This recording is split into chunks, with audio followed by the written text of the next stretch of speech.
Chantella Tucker, Mario Tucker, and Joseph Williams were wards of this court.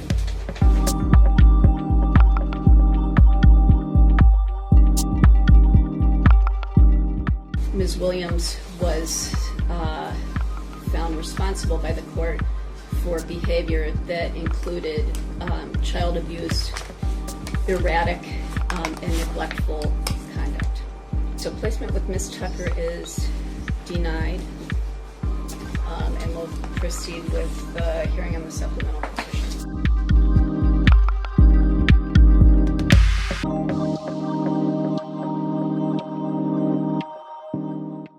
My name is Mario Tucker.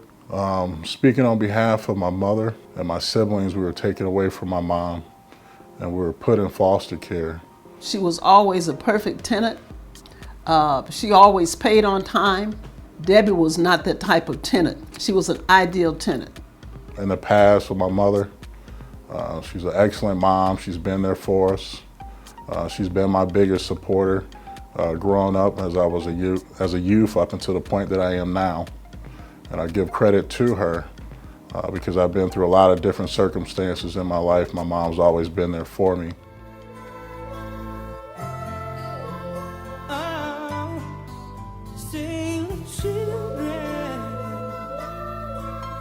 I remember times when I was a young child, from birthdays, going to church. She's always kept us in the church, always kept us level-headed, kept positive people around us to make sure that she was supporting us and our ideals in order to grow as young men in this society. I remember times that we, had trips where we went to Disneyland and Universal Studios by her being a single mom and a single parent, just trying to make sure that she made ends meet and making sure that, we felt that we were well taken care of and well deserved and special in so many regards. Most people don't understand how traumatizing it can be for a family when CPS removes their child or children. It's not until you have a caseworker show up at your home with the police and they take your children away from you and take them to an unknown location that you can fully understand just how hard it is. But it's not just difficult for the parents and the children, it can be just as painful for the relatives. I've worked with a lot of people like Debbie, loving grandparents, aunts, uncles, and cousins who have to fight the system to get their family members out of foster care. Let me be clear. The federal law and the law in Michigan requires that relatives get preferential placement of children. Yet, why is it so many relatives are still denied placement? Unfortunately, relatives encounter problems in the system for many reasons. One of the biggest reasons is that the agency often deems them inappropriate if they support the parent. In other words, if the grandparent or other relative wants to help the adult parent through a drug problem or a mental health problem, then that relative is viewed as being a part of the problem. The reality is, just because you want to help the parent doesn't mean you can't also protect or provide care for the child. Another problem relatives face is when a child is placed in a foster home.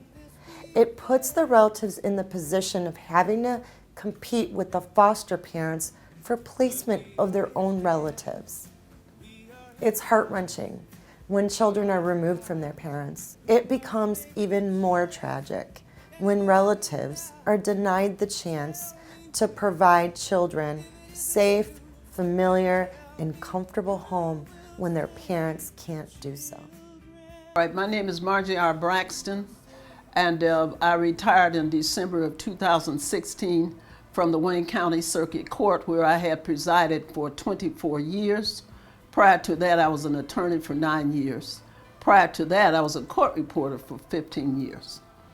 And that's my background. I am a retired judge at this time. But I was also a landlord, and the property that Ms. Debbie Williams moved in, I had since 1972. It was a small unit, and that was one reason why I did all the leases and made sure that each apartment was in good order and condition before I moved anyone in there. Now, and anyone who says that they talked to me and I said you didn't live there, that is untrue. I never got a call, and my telephone number was right in the front of the building. I would have been the person who got that telephone call. So the individuals who indicated that they spoke to me and I said you didn't live there, it's a lie, because that never happened. And that was one reason I always kept my number out front on a big sign, so that if they had some issue with the apartment or wanted to find out if I had any vacancies or anything of that nature, I kept that sign outside and they could always reach me directly. I never directed anyone who lived in the building to take care of my business as it relates to renting any of those units.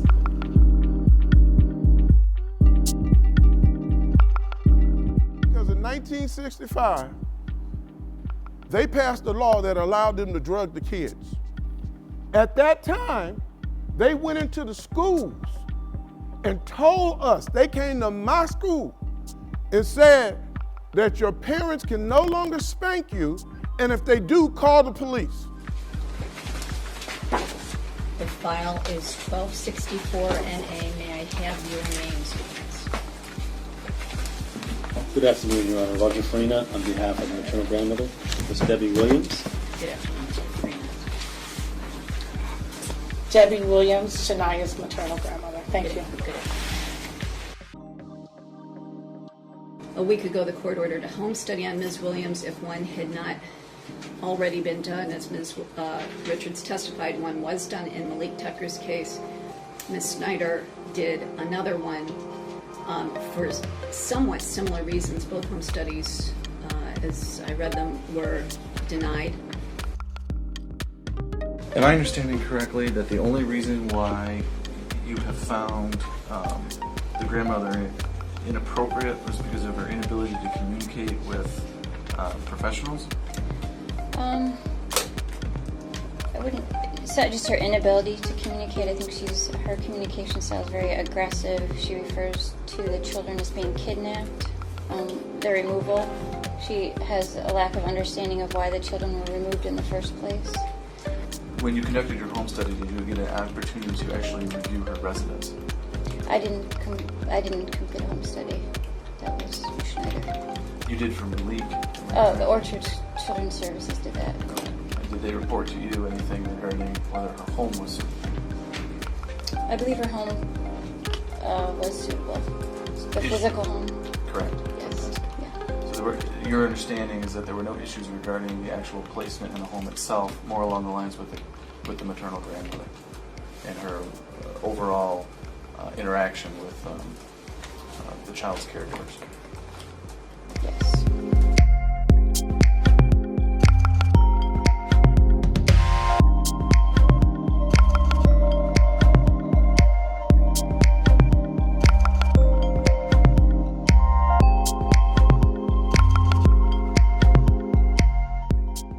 If you have been given the calling to be the leader of your flock, and you not out there in the trenches like a good shepherd would be when his sheep are lost, then you are not fulfilling what God has told you to do, and you are not in that seat behind the pulpit to become an entertainer. You are in that seat so you can rise up and fight for what is right, and you're supposed to have the courage to go up against anyone. Debbie Williams did reside in one of my apartment buildings. Debbie resided at 15111 Greenfield in the city of Detroit, Michigan. She was a tenant. I was the owner. It was a small 14-unit building, and I always executed and did have leases, and if you did move in my building, and I had a lease that was signed by yourself and by me. I was the sole person who prosecuted anyone who became a tenant, and I was the only person that also filled out a lease with the tenant. Just myself, no one else. The other people residing there were just tenants, and I never asked any of them to do that. I always did that myself. When you say door, actually what you're speaking about is the lock. There was a lock, of course, on each door, and these two units were side by side. And for some reason or another, the lock was malfunctioning. So, and the one that malfunctioned was the first unit where I had signed you in as a tenant.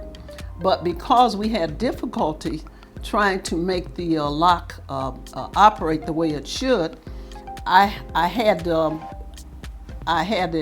individual to come out and look at it, and he said it would take quite a bit of time. So what he did was he made sure the one that I wanted to move you into was working properly, and that's the only reason we switched from one unit to the other. That was the only reason. I have known Debbie, I can't remember the exact amount of years, but at least 8 or 9, maybe 10 years. And I might also indicate that at one time she resided in one of my apartment buildings that was further west than Greenfield. And she was always a perfect tenant. She always paid on time. I never had to ask her about individuals going in and out, making noise, calling the police. Debbie was not that type of tenant. She was an ideal tenant, ideal. And she did stay at my unit. I had 2 units, and one was on Finkel near Telegraph, and Debbie resided there some years ago, and a perfect tenant.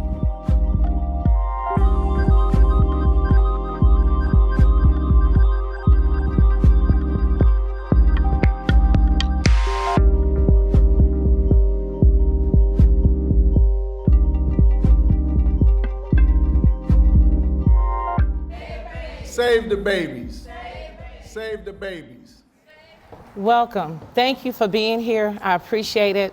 Without you guys, this event would be nothing. We need you guys here. It's very important that even if it's just 10 people here, we need you here. So what is going on? We have a system that betrays that they're working within the law, and it's not true.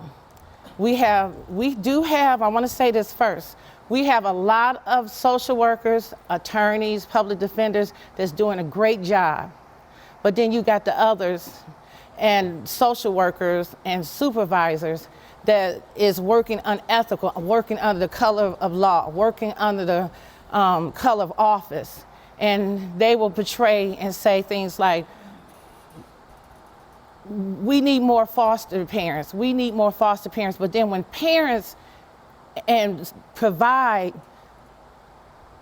relatives and say, I want my mother, I want my grandmother, I want my aunt to have my child, and that parent, that relative is deemed suitable, they will put on the report that that parent, that grandmother, that aunt, that uncle is not deemed suitable, or they look for certain family members and they didn't. That's the game is played. And then you have other games played. And you know, we talk about child trafficking. That's a big thing. It's so sad. If you alienating family members, and you playing under the color of office and pretending like you looking for this family member, or you look for that family members, or that family member is not deemed suitable, you alienate that child from their whole generation. They won't ever find any relatives, never. So they go in the hands of people that pretend like they love them, and then they out there being trafficked, and now they out there on drugs. Now they out there as young as prostituting, having babies, or whatever. That go hand in hand. Department of Human Services have a website about trafficking, but don't even understand they are the biggest part of causing our children to be trafficked. That is so, it's sad. That's what I'll say, it's sad. So I want to show you, I'm here, like Dolores Lyons said, I've been trying to get my grandchildren. I had been in the system a long time ago, and it was evidence that I, myself, there was hardcore evidence that I did not abuse my children, but they ignored it. And that's what they do a lot of times. They ignore evidence and keep you in the system. And first it goes, you got the first responders. Who is that first responder? Who want to know who's the first responders? Huh? Social workers. The social workers. So you get a call, which that call is very important, that that parent or somebody abused that child. That's mandatory. They have to come out. But you're not thinking that somebody will come out and be unethical and write a false report. So then here's the false report, goes into the preliminary hearing. And you may have a referee or judge that may be ethical or unethical and play the game. And there's no evidence sometimes. Now, we're not talking about, and I want to make this clear. We know that kids are being abused and neglected, you guys. We know that. But we're not talking about children that's being abused and neglected a lot of times. We're talking about kids, there's no abuse and neglect. And they put it down as it is. And then once they get that kid in there and the referee don't see, well, we'll get some evidence. The allegation was this, but we will let you know. And there's nothing there, but the referee let it go. There's nothing. You guys, there's nothing. And you won't know that unless you're following along with that family. And a lot of times people will say, you know, these parents are just disgruntled. There's no way a social worker would take away a child if that parent didn't abuse that child. You guys, it's happening. And I'm telling you, these right here, we got professional attorneys here, whether they're speaking or sitting in the audience, they know it's happening. And they have to be careful. They can only say so much. They can't even say much about their own co-workers that's doing it, because why? They may get their license taken away. They can speak on the social workers, but they can't speak on their own co-workers that's doing it. And you know they have, you know about absolute and qualified immunity. You guys know about, right? So social workers have some kind of immunity.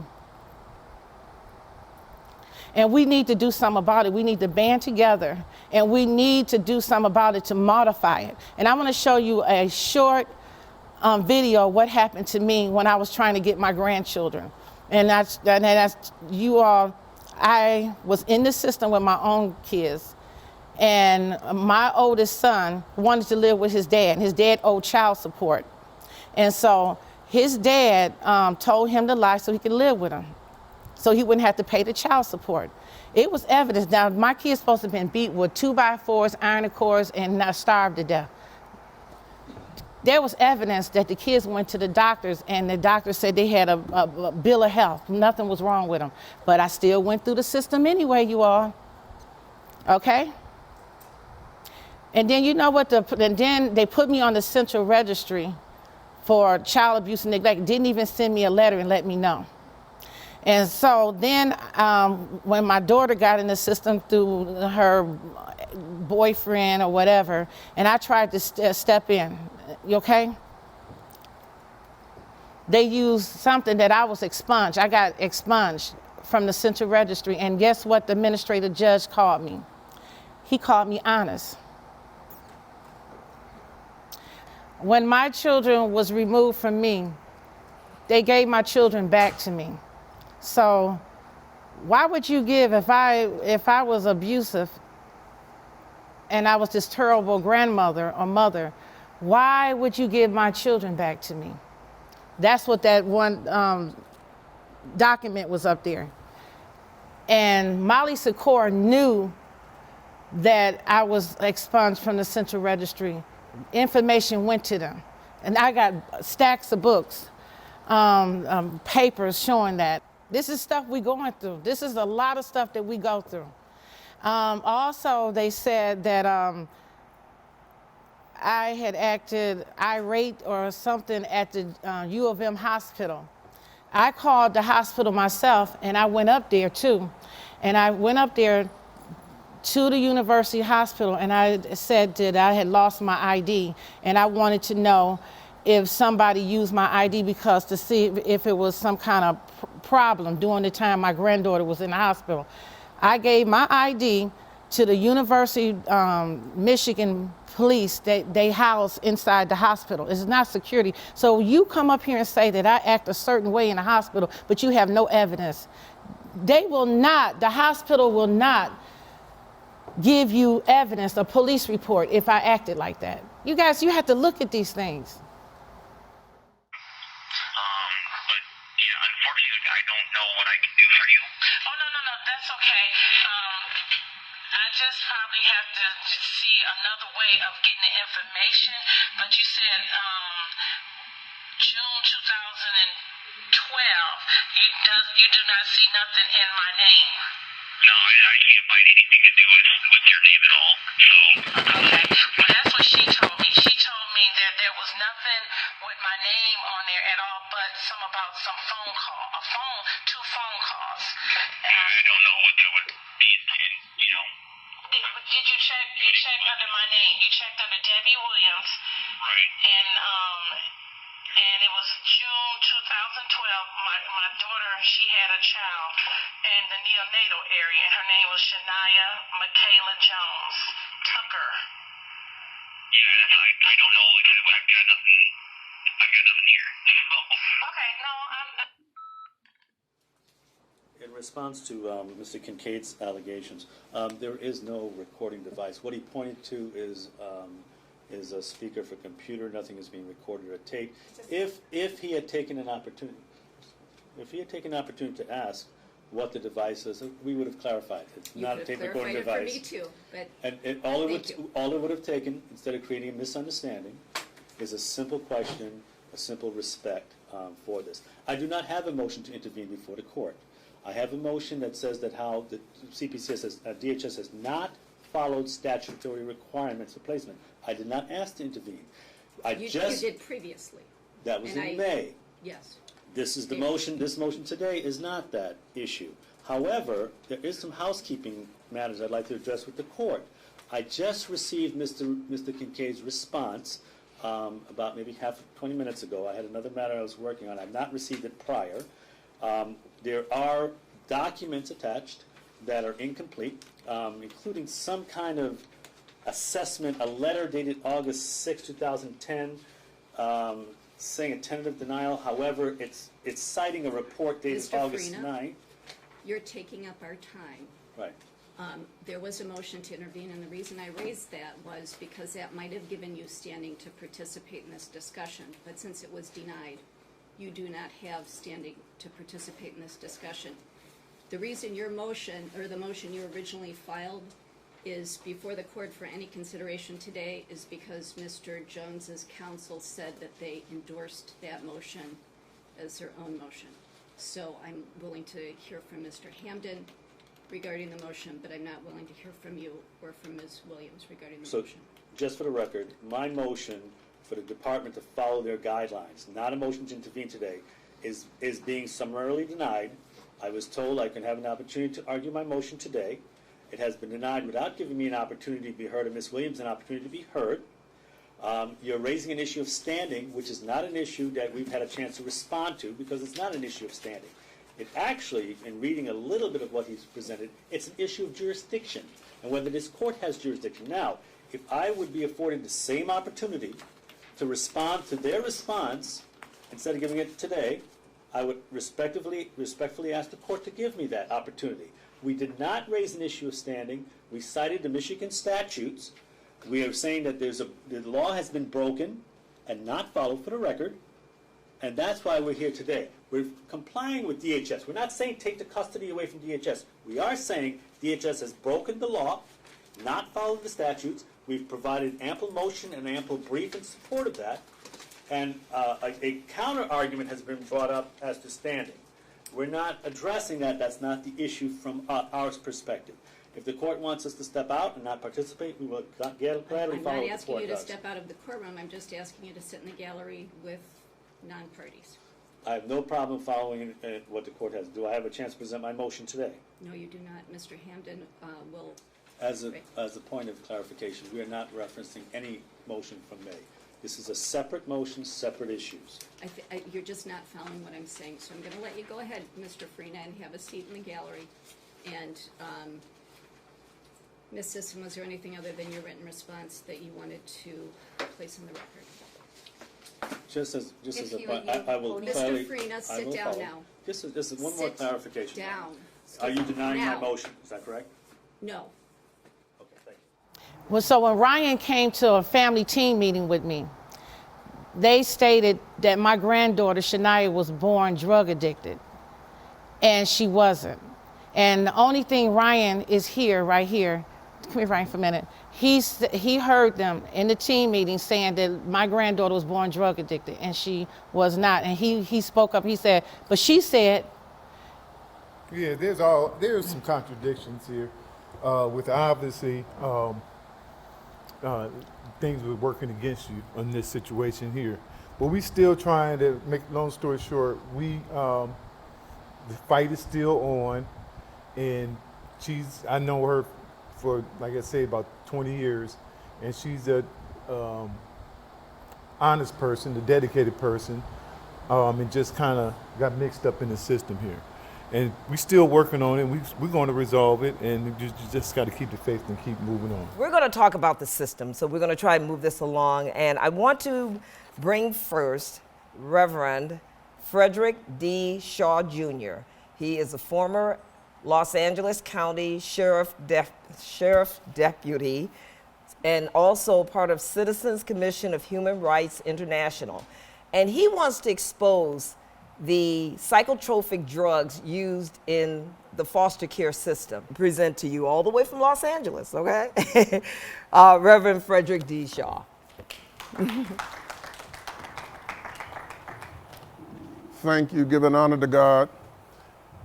I want to begin by, first of all, thanking Debbie for the fight that she is doing. Debbie asked me to come out from Los Angeles, and I came out. The thing is that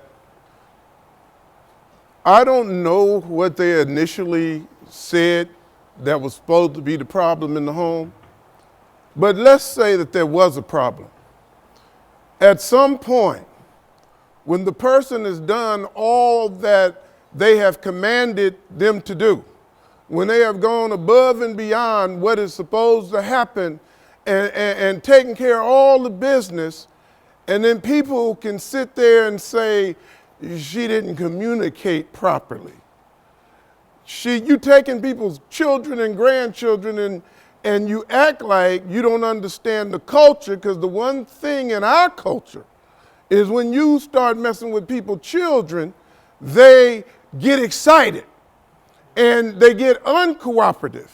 And I can take you back to the days when I was a child, some years ago, and there was a lady who was very renowned in the community, but when it came to her children, you know, that head could get to rolling real tough, and she would stand up, and parents are supposed to stand up, and you know, so Debbie, first of all, Debbie, would you stand up for a minute? Y'all look at how beautiful Debbie lived today. Y'all look, you know, in the midst of all that is going on in her life right now, all that she's having to fight through, then she come up here looking like that. You know, so we want to thank her for doing what she's doing. The international spokesperson and the director of Public Affairs for the Citizens Commission on Human Rights. It is an organization that exposes psychiatric abuses. We get into how psychiatry has infiltrated the community, the words and the efforts that they've done to take the children of Black and brown families. And so it is time that the people begin to understand that they're not going to get justice in the system unless we unify and demand the justice of that system. If I told you that there was a gang that was giving children drugs that would cause them to kill themselves, you would be appalled. If I told you there was a gang that were giving kids drugs that made them hallucinate and commit homicide, if I told you that there was a gang that was electroshocking babies and pregnant women, you would want them on the FBI's most wanted list. You would want them with terrorism. But then when it's in the field of mental health, we go silent. Right now, children in several states from 0 to 5 years of age is being electroshocked. We have pregnant women being electroshocked, causing miscarriages. And we sit idly by like it has nothing to do with us until it becomes our turn. Sometimes it becomes our turn, Debbie, because God knows who he got to put the burden on to get some things done. And some people, if you do the thing they did to you, they fall and crumble, and some people rise up and fight back. And what we need in this society right now is people who will rise up and fight back. And we can't sit idly by and wait till it's our turn to jump up and then want to fight back. You know, the smart people, when I was growing up, and I grew up in a gang-infested area where the Crips and the Bloods and all of that was originated in Compton and Watts and Willowbrook area. But the smart kids understood that when they came for you, I stood with you, because they're going to come for me later on. But if I stand with somebody, now I got the ground, and I got one person at least that will stand with me when they come and become my turn. If we don't stand with each other, then we always are divided and picked out of the crowd. That's how they kill off leaders. And so we must be willing to fight back. We must be willing to go up against a system that do the atrocities. What are the problems in our community? And I don't want to offend anybody, but our ministers are going to have to come out from behind the pulpit. Okay? If you have been given the calling to be the leader of your flock, and you're not out there in the trenches like a good shepherd would be when his sheep are lost, then you are not fulfilling what God has told you to do, and you are not in that seat behind the pulpit to become an entertainer. You are in that seat so you can rise up and fight for what is right, and you're supposed to have the courage to go up against anyone. They say integrity is knowing that you know that you know that you know, and then having the courage to stand up for what you know. And we seem to have lost that. And our suits are more important than the pursuit of saving the people that we're supposed to be over.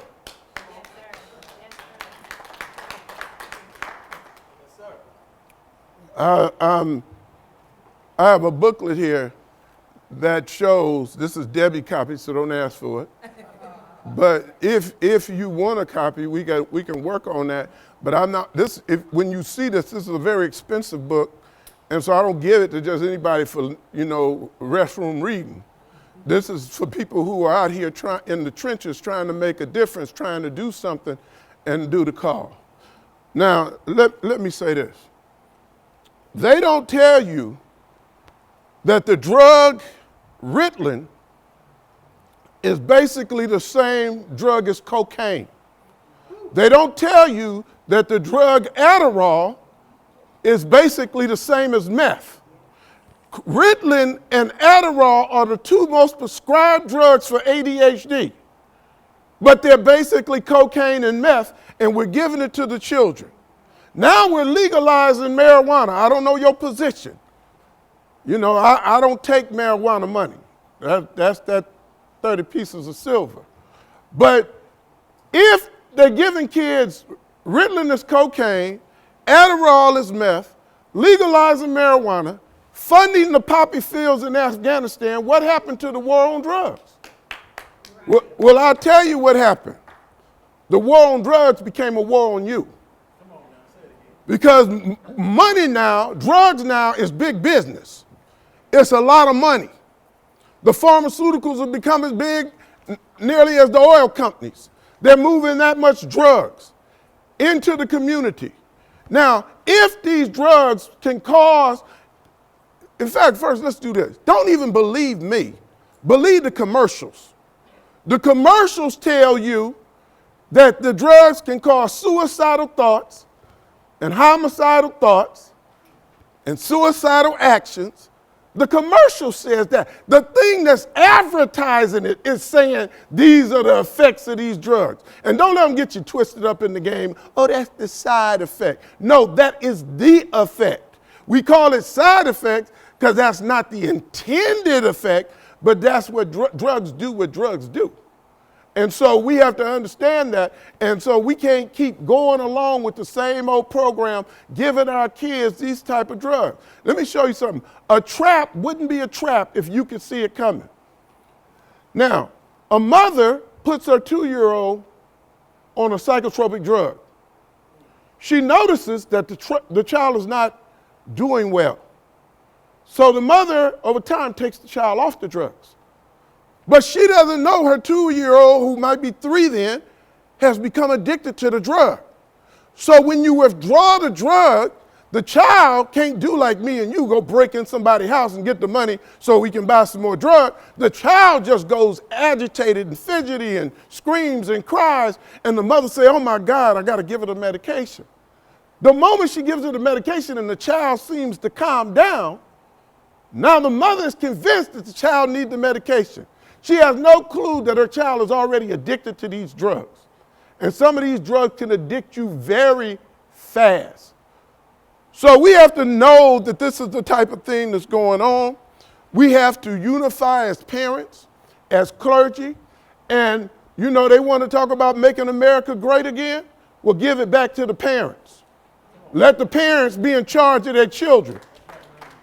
I'm an ex-law enforcement officer. It has always been funny to me how if a child or a young teenager won't act up, he acts up, and I can't get him to comply, I can take a baton and hit him.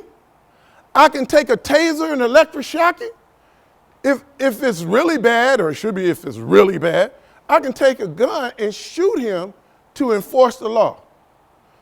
In a mental health clinic, they can give him psychotropic drugs. They can give him electroshock to make him behave. But the parent who birthed him can't even spank him. Something is wrong with this system.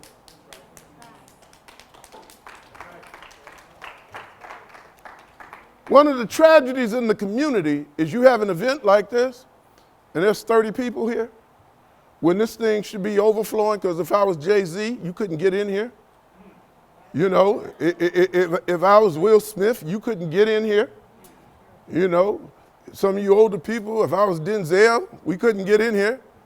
But when it's an issue that affects our lives, we don't show up. All that does is tell the people who are enforcing these things that you ain't ready to do nothing about it. If you put on a protest march and you got 40 people, they look out, see 40 people, and they look back at their newspaper. If you got 4,000 people, they look out, now they want to know who's talking to them. You have to unify and show numbers. You say, well, the politicians won't listen to us. Whose fault is that? Because if you organize and put a couple of them out of office, the rest of them will listen to you. But you don't get together enough to organize so that you can make them do what you want to do when you have put them there to enforce what your needs are. It's not their needs. They listening to the lobbyists when they supposed to be listening to the community. The story of Debbie is all over America right now. It's everywhere. Kids are being taken. Articles are being done on it. But we can't get motivated. We can't see. We say, oh, we need mental health and we need this. Do you know that they've made Debbie, give me 5 minutes when I'm talking too long. I'm a preacher and I can feel like getting started.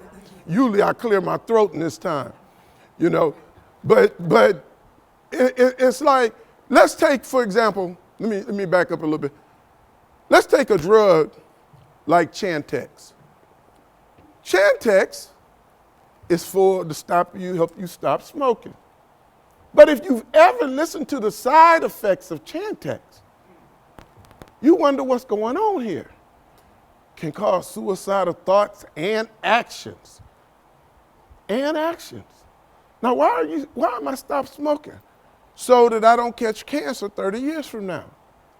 So why are you giving me a drug that can cause me to blow my brains out today? Because the suicidal thoughts and actions have two tricks in it. First of all, when it says in actions, that means people have done it. It's showing that they have done it.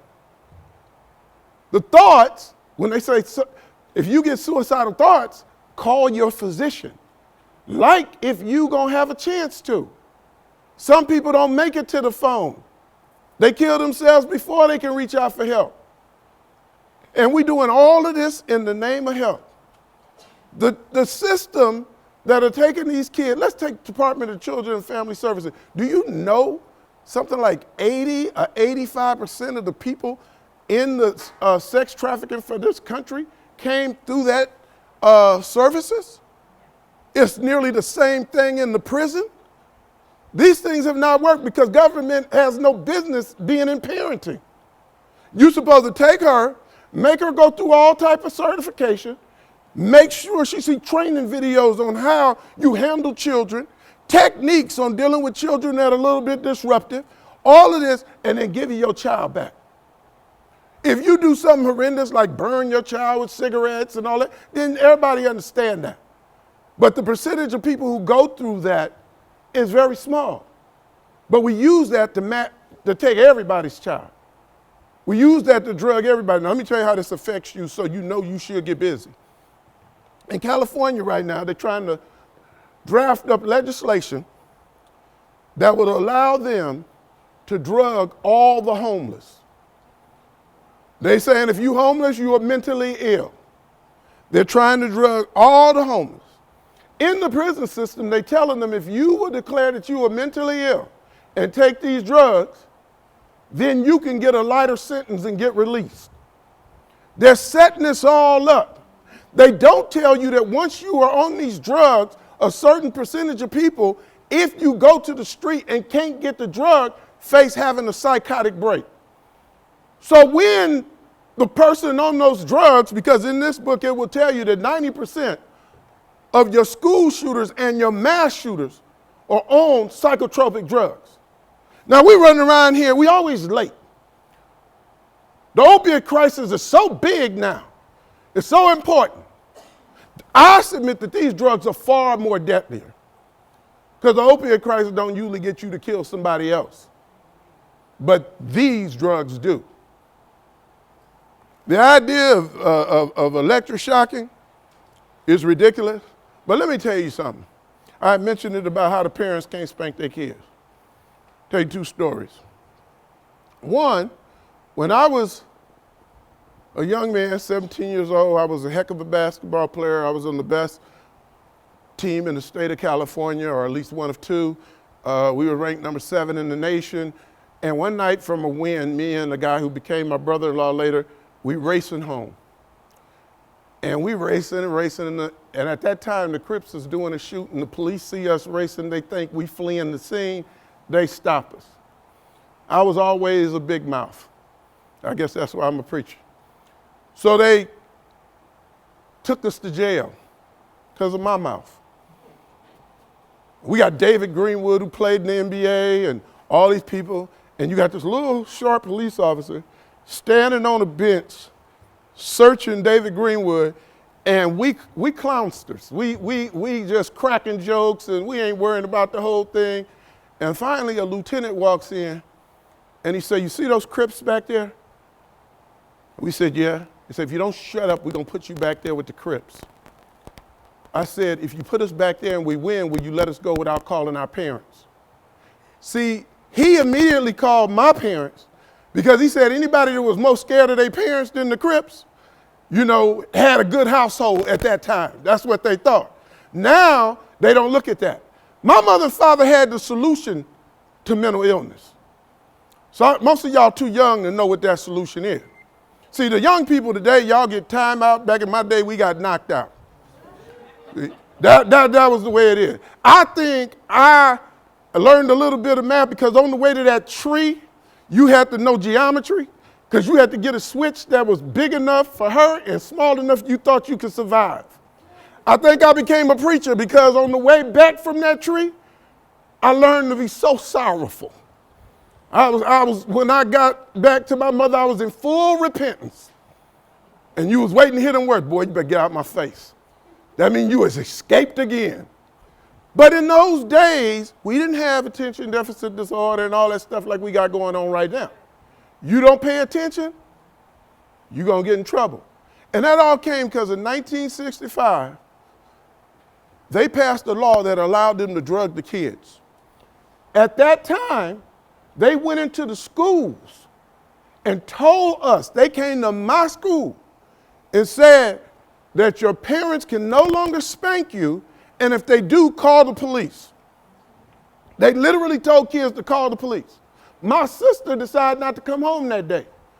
She comes home, my mother said, where were you? I was with my friends. Don't you know you're supposed to come home?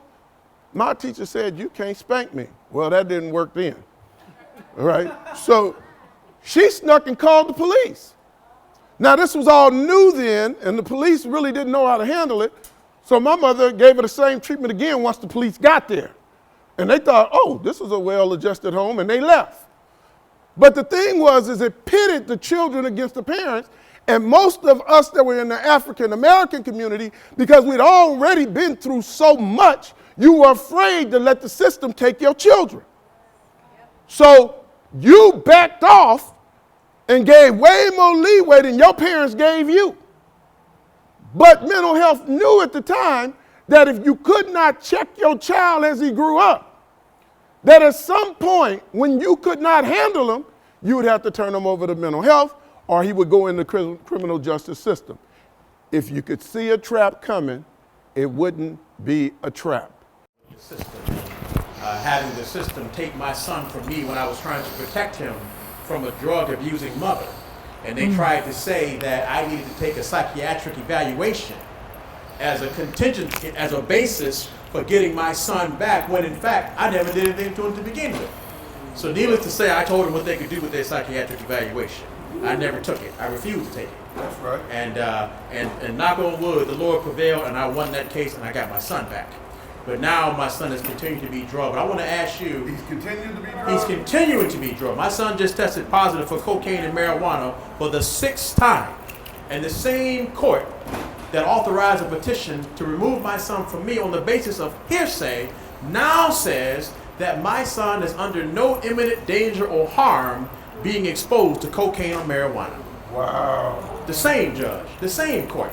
The same court is said that they tried to manipulate. I heard you talk about psychiatry. They tried to manipulate me that way. So my question is, does your organization advocate on the behalf of parents like Deborah and myself and this amazing lady here? She won her kids back after how many years? 5? 5 years they took her kids. So to your point, it takes an army of ants to beat this elephant. And so I know that psychiatry is your primary focus.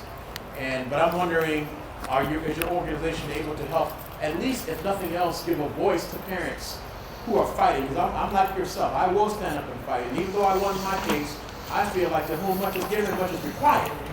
And there's no way I can now just turn my back on this situation. I've got to stand up and fight this injustice, because injustice anywhere, as Dr. King said, Reverend, you know, is injustice everywhere. Well, let me tell you something thank about. Thank you for the opportunity. Well, oh yeah, thank you for your statement. And the Citizens Commission on Human Rights, it deals specifically with psychiatric abuse, but I'm also the executive director of the Inglewood South Bay NAACP. And so I use both of those organizations to fight. I've introduced legislation that became federal law through the NAACP. We did the Child Safety and Medication Act, And that basically said that parents could not be forced to put their kids on drugs as a condition for being in school. That was signed into law by George Bush. And so that's a federal law. They can't make you put your kid on drugs as a condition for being in school. I did that through the NAACP with the Citizens Commission on Human Rights. I worked Democrat and Republican and got it passed. One of the things I want you to do, if you can, get out of this Democrat-Republican foolishness. Go agenda. Go agenda. Okay? You might not like 45, but he's passed one of the most comprehensive prison reform bills, and nobody's talking about it. And none of our Democrats did that. In fact, it was our Democrats, and I say ours because I am a Democrat, that passed the laws that put all these black people in jail. So all I'm telling you is don't believe the hype. But you have here in Detroit the biggest NAACP in the country. So, well, then y'all got to go down. Sometimes you got to help folk. That's how I'm getting famous. I help folk. I don't protest them, I help them. It looked like a protest, but I help them, right? Yes. I really need to know what it is the NAACP is doing and when they're going to do something. Who do we talk to? Because there's too many disparities, injustices in housing, in mental health, in education. Where is the NAACP? Let me tell you where the NAACP is. This is where you can find the NAACP, right there. The NAACP is individuals like me and you. They don't carry no magical wand. All that happened in Inglewood, South Bay is I arrived.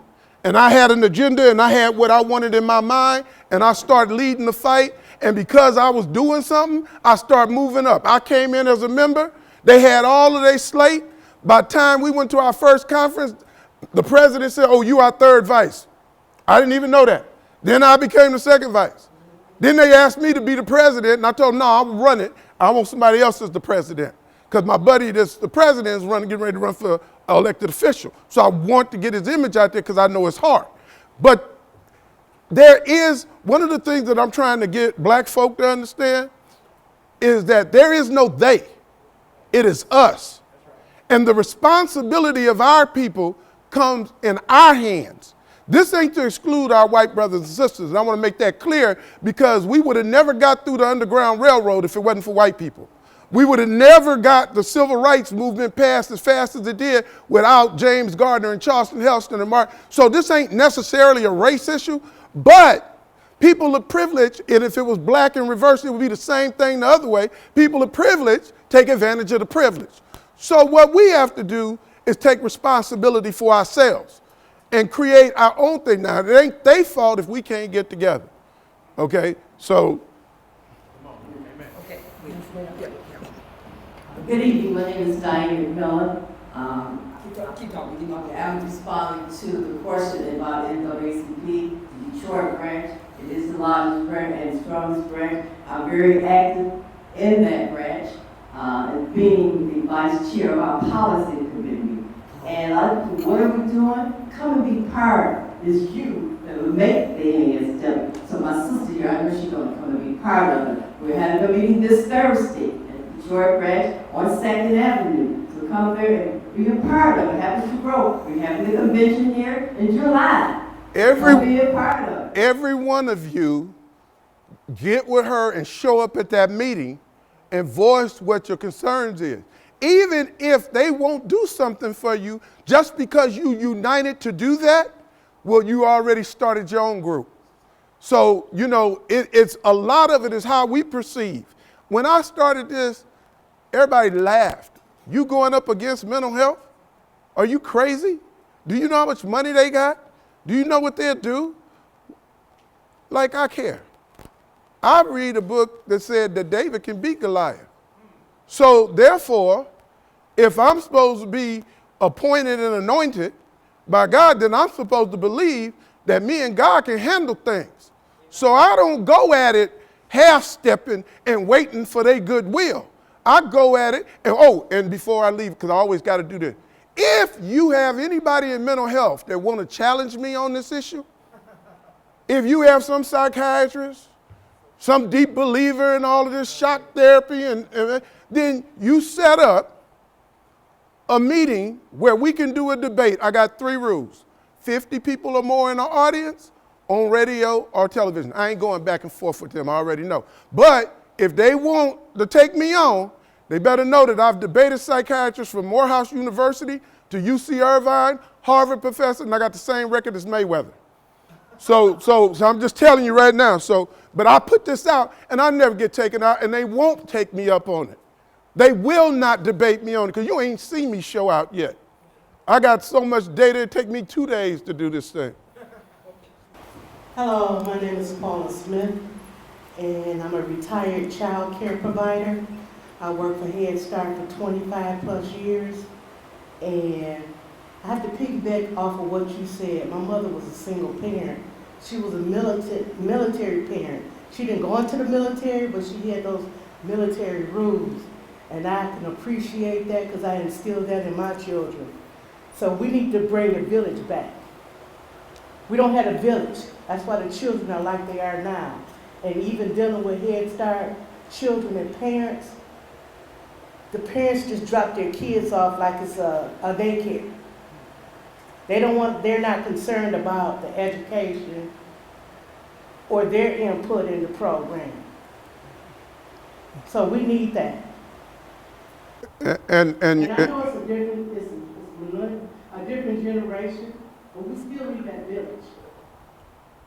And we got to keep pushing for it. Well, I remember when your neighbor could spank your child, and they knew each other, and they trusted each other, and you kept these kids under control. Have you ever thought about the fact that the moment that they actually passed these laws, then we saw these big gangs pop up all throughout the country and stuff because nobody was getting chastised and checked. And then we were responsible because the fathers left the home. And so when the fathers leave the home, it's like the church protects the community the way the fathers protect the family. And when there's no father in the home, and I don't care what the movement is, if there's no father in the home, then you get human trafficking, because they have not made the pimp that could traffic one of mine. He can't watch her and watch me. See, and a good father will lay it on the line. See, a good father will die for their children. See, my father would die for me, and I would die for my children. So the thing is, when people know you're not playing, see, because the mother and the daughter can the daughter and the boyfriend can overwhelm the mother. They can't overwhelm the dad, because somebody get buried. I mean, I'm a preacher, but I'm just telling reality. Somebody get buried. Okay, so, and if you ever had a child that was stalked, and I did, and if you saw how I handled it, I ain't always been as civilized as I am now. You know, I ain't killed nobody. They would have preferred to be dead. And I fought the system in Texas, and Michigan was involved because it was my home state. But my question is when my children were in the system here, I had filed motions myself, of course, to not have the psychotropic drugs. They still allow that for years. So I want you to talk a little bit more about that. Well, basically what we're looking at right now, under this banner of liberalism, is that we're snatching the rights of people. And so a parent can't decide what the treatment is for their child. When I grew up, the mother was the nurse of the kid. If you got a rash, you just call the doctor, say, I took him off that, he got a rash taking that medication, and we're not gonna do that. But now, and this is interesting, I'm a diabetic. That's why some of y'all might have saw me sleep over there, because I don't sleep good a lot of times. But if I decide to not take my diabetic medication and refuse to do it, there's nothing they can do to me. But if I refuse to take my psychiatric drug, they come and incarcerate me. Now, the Bible tells us you will know them by their fruit. The fruit of mental health is a homeless population that has exploded. Veterans killing themselves at 22 a day. 8 million children on psychiatric drugs. If 8 million on psychiatric drugs and 1% of those kids have the ability to go out and blow away a whole school, that's 80,000 children that can do that. But if it was only 1% of 1%, You still got 800 and some children. That's why we got a mass shooting or a school shooting almost every day. And that's what's going down. And they all need psychiatric drugs. Okay. I'm just getting loose. What do you mean? I get ready to take off my shoes. Get busy. Hi, my name is Gwendolyn Migo, and I used to be a social worker in Van Buren County, Michigan, and I worked with a lot of children that were exposed to this type of thing, but I fought hard for them. So I really, truly admire what Debbie's doing, bringing this out in the open so we talk about it. It's a miracle, and she's just, it's like somebody that you don't expect. She's not a big politician or anything. She just walks through and then gathers all these people so that we're informed. But also, I've been listening to you, and you've touched on some critical issues, all the way from the ministers and what they should be doing, and what we should be doing as people, because we got work to do. Everybody in here, we got work to do, and you got workers in here that do the work that we need to get done. But the thing is that right now, with this opiate crisis that they claim is so bad, and then you identified that some of the drugs they're giving the babies are worse than that, they are creating sick adults. Well, with the kids, but with the adults, they put them on these medications for pain, and then they're taking them immediately off and causing them to have strokes and heart attacks. And somebody needs to look into that. And when you say the kid didn't take his drugs and the kid was acting crazy and committing suicide, that's the same thing they're doing with adults. I want to thank everybody for the choir. I want to do one last thing as I end up. That little boy right there, who does that little boy belong to? Right here? The little boy right there, who does he belong to? Is that yours? Is that your child? Can you bring him up here real quick? I want to show you guys something.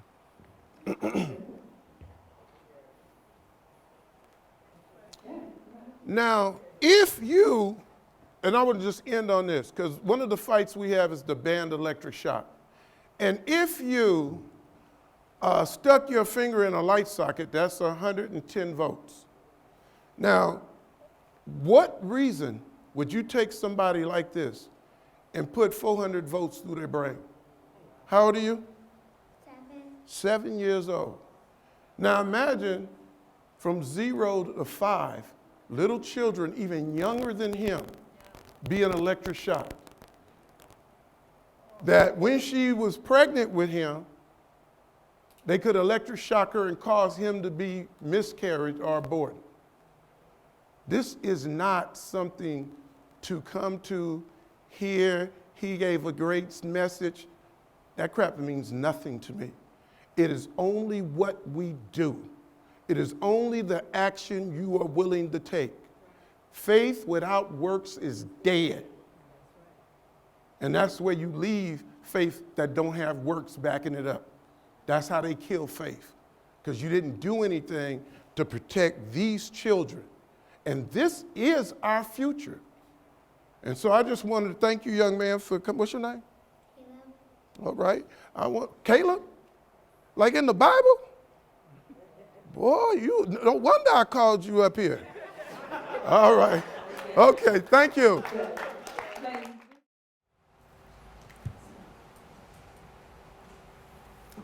Good afternoon. My name's Jeffrey Nolish. I live in Detroit, Northwest Detroit. Just moved, actually. I used to live in the Cass Corridor for about 6 years. I just moved over to Fairfield, the borders, University of Detroit Mercy. So I have the opportunity, in addition to being in Detroit, to being able to represent the governor today, Governor Gretchen Whitmer. I work for her as a policy advisor. I focus on issues of safety, security, and justice. We have 7 policy advisors and who report to a policy director, who reports to the governor. Since I live in Detroit and since I focus on issues of criminal justice, human trafficking, gun violence prevention, military and veterans affairs, LGBTQI, civil rights, and more, my colleague Megan and I decided that I would represent today. However, she is the person that represents the Department of Health and Human Services. So I asked Megan, we talked some briefly toward the end of the week about some of the things that we were looking at today with regard to the foster care system. And so what I wanted to do is read you a bit of what Megan offered to me, so you have some awareness about what we're looking at with regard to foster care in the Department of Health and Human Services.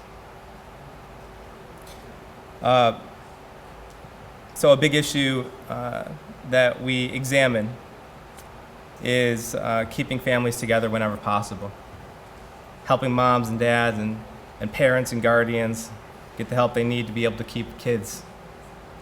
We look at things like food security. Thank you. Look at things like, okay, thank you. Look at things like food security, affordable housing, job training, drug treatment, mental health treatment, violence prevention. We're looking at ways to get more of this covered in community programs and linking people to the right programs. In addition to that, we've raised the asset test to make more families eligible for food and heating assistance. We're looking at hiring more workers, getting caseload numbers down, giving our case workers the training and resources they need. Our executive budget, we've heard a lot about budgets, I'm sure, the last 5 months in this state. As you know, the governor introduced her budget in February or early March, and that's been received by the legislature, so now the House has passed their version of the budget and the Senate has passed their version of the budget. And what we're going to do over the next coming months is reconcile those. But in the governor's budget, which is a champion for the roads and for education and for water infrastructure and skills that our Michiganders need,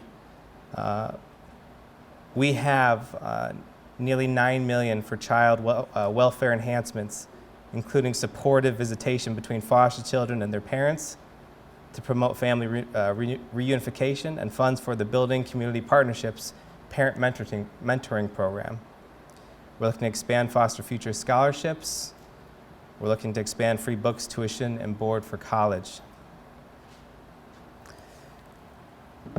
I know the governor would like to be here and thank you for, would like to thank you for your time and all the work that you're doing on a variety of fronts. And I'm here to listen. I'm here to take back whatever I can to the governor's office, to my colleague Megan. This is not a one stop. I do live in this city, and for 75 days during the campaign, I was alongside the lieutenant governor as a special advisor. So I've been to Flint, and I've been to Muskegon, I've been all over this state, and I've heard a lot of stories, and the governor is committed to helping each and every one that we can. So just here to be brief, but it seems like some hands went up, so I'm happy to take questions. Yes, sir. I can tell you that's not the case. Which part? About all the programs being put in place for parents. Okay. Because my wife and I, we went above and beyond. And she wouldn't even communicate with us like 3 weeks after we've been in court. So she wasted 2 months of court time where she didn't even communicate with my wife and I. 2 months. My wife and I, we lost our rights to our children. To all 6 of our children. And I went above and beyond. I went and got a therapist for my wife and I, because she wasn't doing nothing for us. So when you say that DHS is doing their job, they're not. You guys really need to really investigate DHS, because they're not doing their job. CPS, whatever. They're all the same to me. Yes. But my wife and I, we did everything that she told us to do.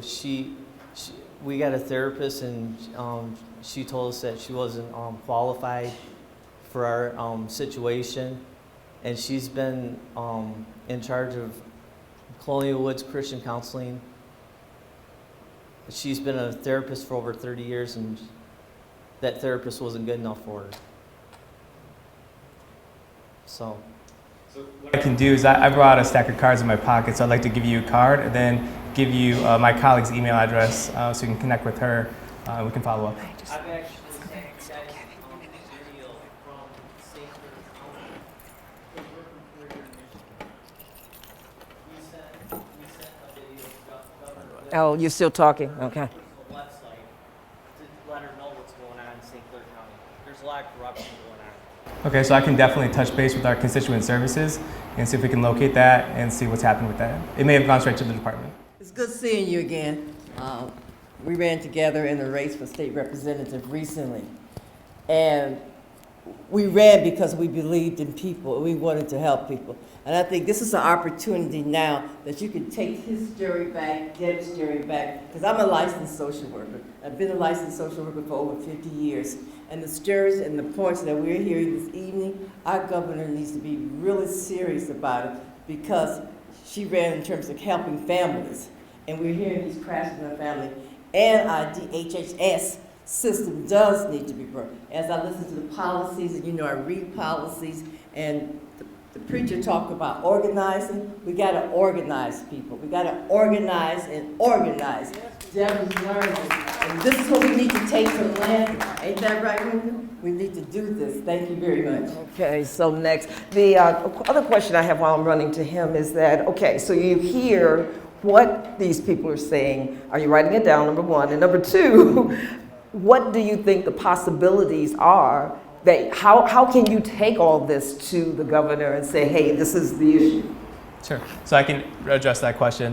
What I've been doing when I was sitting in the seats is taking notes on my phone. So I'm taking notes, and then I'm going to connect with this individual, and any individual, frankly, or anyone in this room that wants to follow up. I'm happy to do that. How can I do that? So I mean, what I specifically do is when I'm out of this event, I text Megan, who's my colleague, who's also a policy advisor in this particular space. We'll follow up. I'll make sure she gets all my notes and bullets.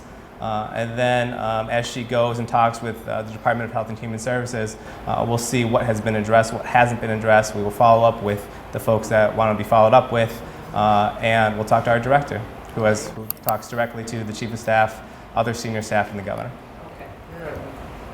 Hi, my name is Reverend Stacey Swimp, as I said earlier. Now, the question I have kind of piggybacks on what was already said. I'm not necessarily reinventing, but some of us are a part of a growing statewide coalition on behalf of children's rights. And particularly, we have a concern about child protective services. Now, I heard you, which is obviously attached to MDHHS. So the question I have for you is, because I heard you talk about you are a part of a civil rights effort for the governor or for the state of Michigan? So I advocate civil rights policy. Okay, well, this is a civil rights issue. For example, we have many instances where CPS workers intentionally falsify information on a investigative report and on a sworn affidavit to remove children from families. We have many instances where CPS workers are literally perjuring themselves. Now, that is a civil rights issue, sir. Okay, that is a Fourth Amendment issue. That is a due process issue. So I believe that would be something that your department, I pray, will be willing to look at. But my question to you is, I'm not sure if you are aware of a state audit that was done within the last 2 years on CPS by the state of Michigan. And they concluded a number of egregious actions on the behalf of child protective services, including coming into our homes and interviewing our toddlers and our children without videotaping them. I can go right down the line. So what I want to know is, are you willing to get with Megan or even with the governor and organize a meeting with this statewide coalition that I'm talking about so that we can meet with you and or whoever that you think would be the best person to be in that room? Because we have immediate situations that are urgent, and we don't have time for bureaucracy and to drag this out for months. So are you able to help facilitate a meeting soon for that purpose? I'm going to say a few different things. So first and foremost, we have a Michigan Department of Civil Rights that you are able to reach out to at any point in time, and I work with them on these issues. So it is important that you do connect with them. In addition to that, right now, anyone in this room is able to go onto our website. It's www.michigan.gov/Whitmer. They're not responding to CPS complaints. I just want to be honest. They're not. Tried that. The coalition has tried that. Sure, I understand. I'm just trying to give you some of our how the operation works, right?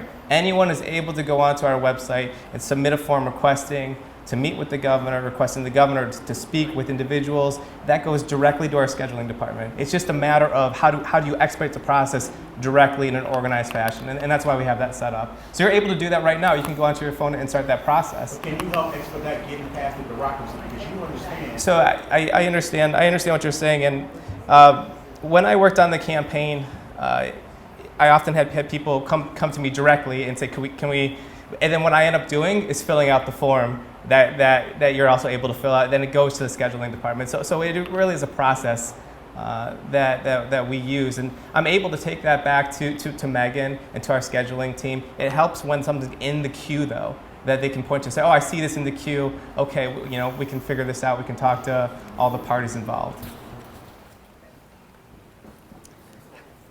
Hi, my name is Sonia Cannon, and I'm a private attorney, but formerly I was a DHS caseworker in my younger years, and I also was an attorney with the Department of Attorney General, where I prosecuted cases of child abuse or neglect.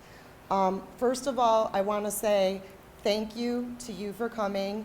Don't stop coming. I know, please don't stop coming. I know that it's hard for you right now to stand up there. That's not easy. I give the governor and you a lot of credit. These people, a lot of the people in this room have gone through tremendous hardships. We need you to show up. We need you to listen to what we're saying. I would like you to take one particular issue back to Megan. It's a very important issue. Your Department of Human Services more recently put out a memo to their employees about relative placement. It was a comprehensive memo. It was an excellent memo talking about why relative placement needed to happen, what needed to happen with the process of relative placement. Your private agencies that you're contracting with are on a consistent basis denying relatives placement of children for very superficial reasons.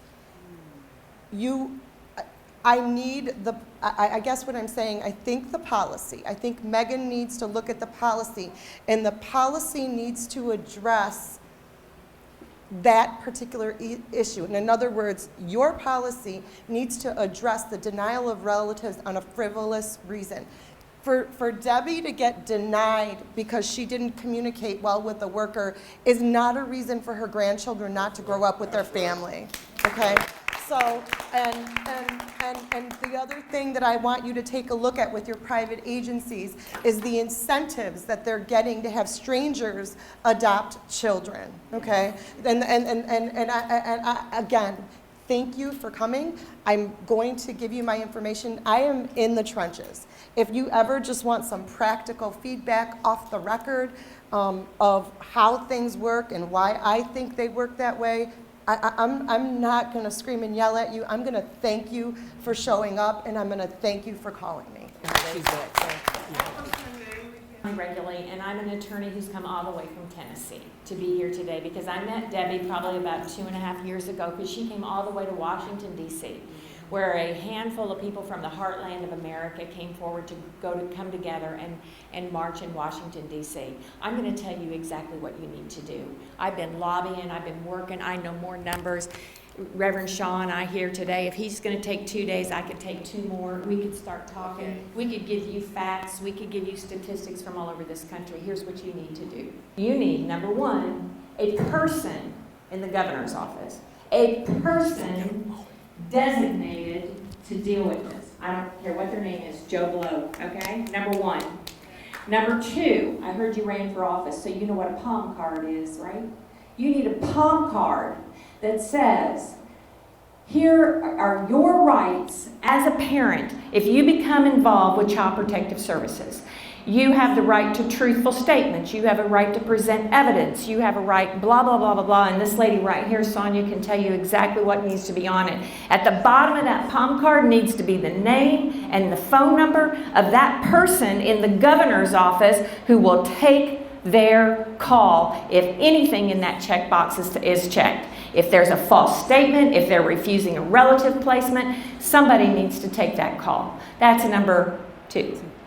Number 3, your governor needs to get on the phone with the commissioner, ding-a-ling with this commissioner, and say, listen, when the complaint comes into our office, if you have not addressed it in 10 days, I want you in my office.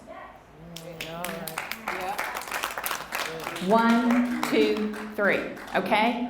Policy office this, policy office that, whatever. You know, I'm telling you, you're getting paid for the taxpayer dime.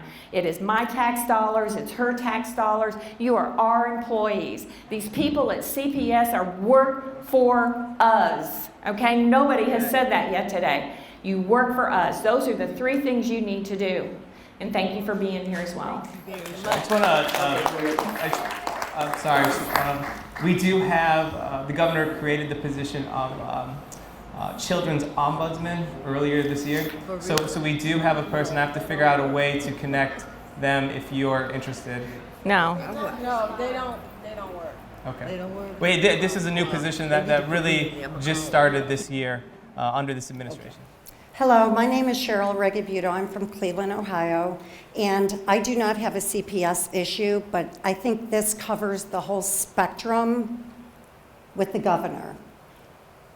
Number 1, you said, you were telling people as I was listening that you're going to follow up, correct? Yeah.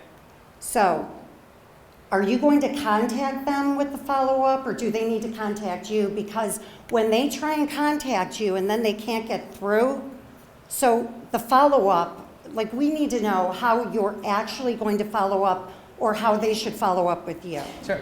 Yeah, to be very specific, I have enough cards, I believe, for everyone in the room. I'm going to hand someone a card, ask you Personal cell phone? It has my professional cell phone on, which I have with both of them. I have both of me. I had it until midnight last night on me. As long as it's charged, I believe in being as accessible as possible. And so what I'll do is I'll make sure people get cards that want to talk to me.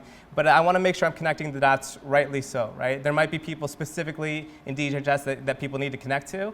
And I'm going to go through Megan, my colleague, to be able to make sure we find the right connection. Okay, so when you do say they could send their complaints to you, you're actually going to follow up. I just want to be clear on that. Yeah, so what I'm going to do, if I receive an email, which is my preference, then I will be able to forward that email and say, Megan, this person has contacted me. Here's their issue that they placed in the email.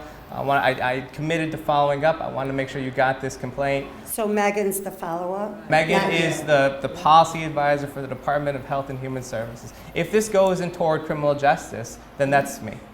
Oh, well, therefore, that was my next question.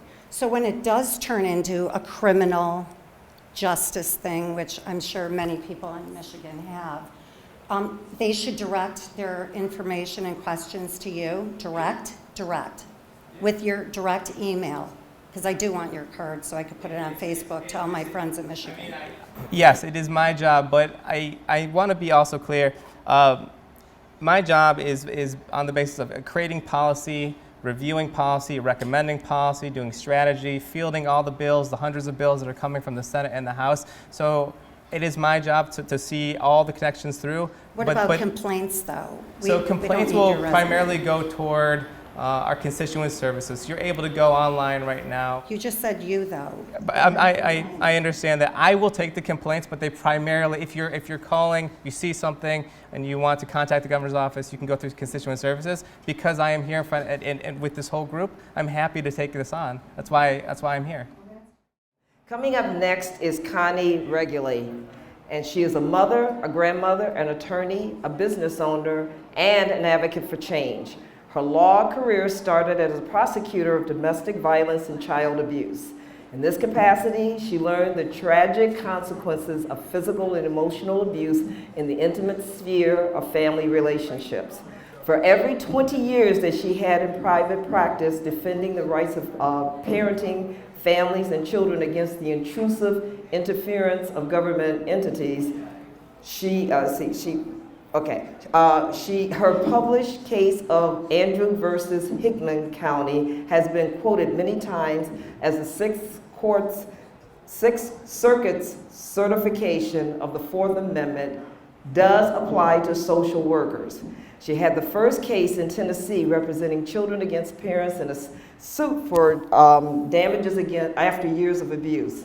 She is currently involved in suing Williamson County for the constitutional violations of the treatment of a juvenile while held in detention.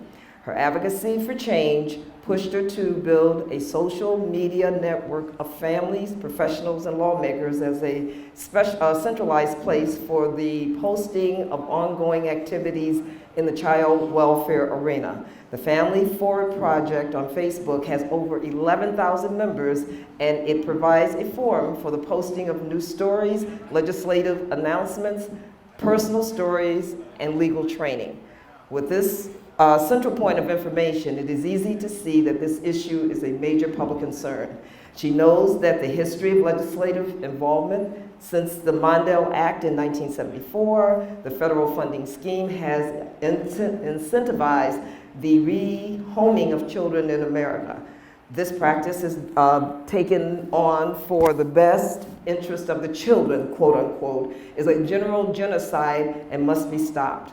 85% of children removed from parents are due to neglect and not abuse. Instead of assisting families in need of services, the federal funding scheme rewards the state agencies, and I know this to be true, with financial incentives to remove children and pay for foster parents to raise the children. Adopted children yield a high bonus for the state agencies, and in some states, the agency provides trophies to the social workers with the most adoptions. The public, isn't that deep? The public must be educated. The legislatures in each state must demand a change in federal funding. State agencies must be recognized and families must be restored. Let me just jump in here real quick and say this, and you can come on up. Have you ever thought back into, for those African Americans and look at slavery? I think about my son. He's 46 years old now. But I looked at him growing up, and he was a big old, strapping kid. And I look at Mario, Debbie's son, big kid. And in the days of slavery, they would remove our child and sell them off somewhere. And a lot of the mothers would not see them, okay? So divide and conquer has always been like the mantra of the United States. But you see that. You see it on the border. A lot of these kids removed at the border will never find their parents again. When I was younger and a social worker, they would remove the father. I think Reverend Shaw talked about that, how they would remove the father from the families in order for the mother to get aid. So there are a lot of things going on, and I know you'll address it. So here we are, Connie Ruguli. Thank you. Give her a round of applause. She deserves it. Thank you. And in case you didn't see my sign, this right here kind of says it all, right? This is it. Stop separating American families. I've held this up on the steps of the Lincoln Memorial in Washington, D.C., and someone took a picture, and I think that picture now has like 1 million views. But all right, so I really want to speak from the heart to you today. I am an attorney. I have been in this system basically for 25 years. Okay, I hear a lot of people, a lot of families say that they fought this for 2 years or 3 years or 5 years. I've watched it for 25 years. And I've seen huge changes in what's occurred. And when I first came in, and I went to law school late in life, my family had been in the restaurant business, I'd worked through that, and I just decided to do something new, so I went to law school. I became a prosecutor, prosecuted domestic violence and child abuse. My very first jury trial was a young 2.5-year-old whose head had been crushed, basically. So, I got into private practice, and I started helping families. And at first, and this is 25 years ago, You couldn't get CPS to do anything. They wouldn't do anything. They would never investigate. They would never take a child. They didn't know what to do with sex abuse. They wouldn't do anything. And so we're talking about mid-90s.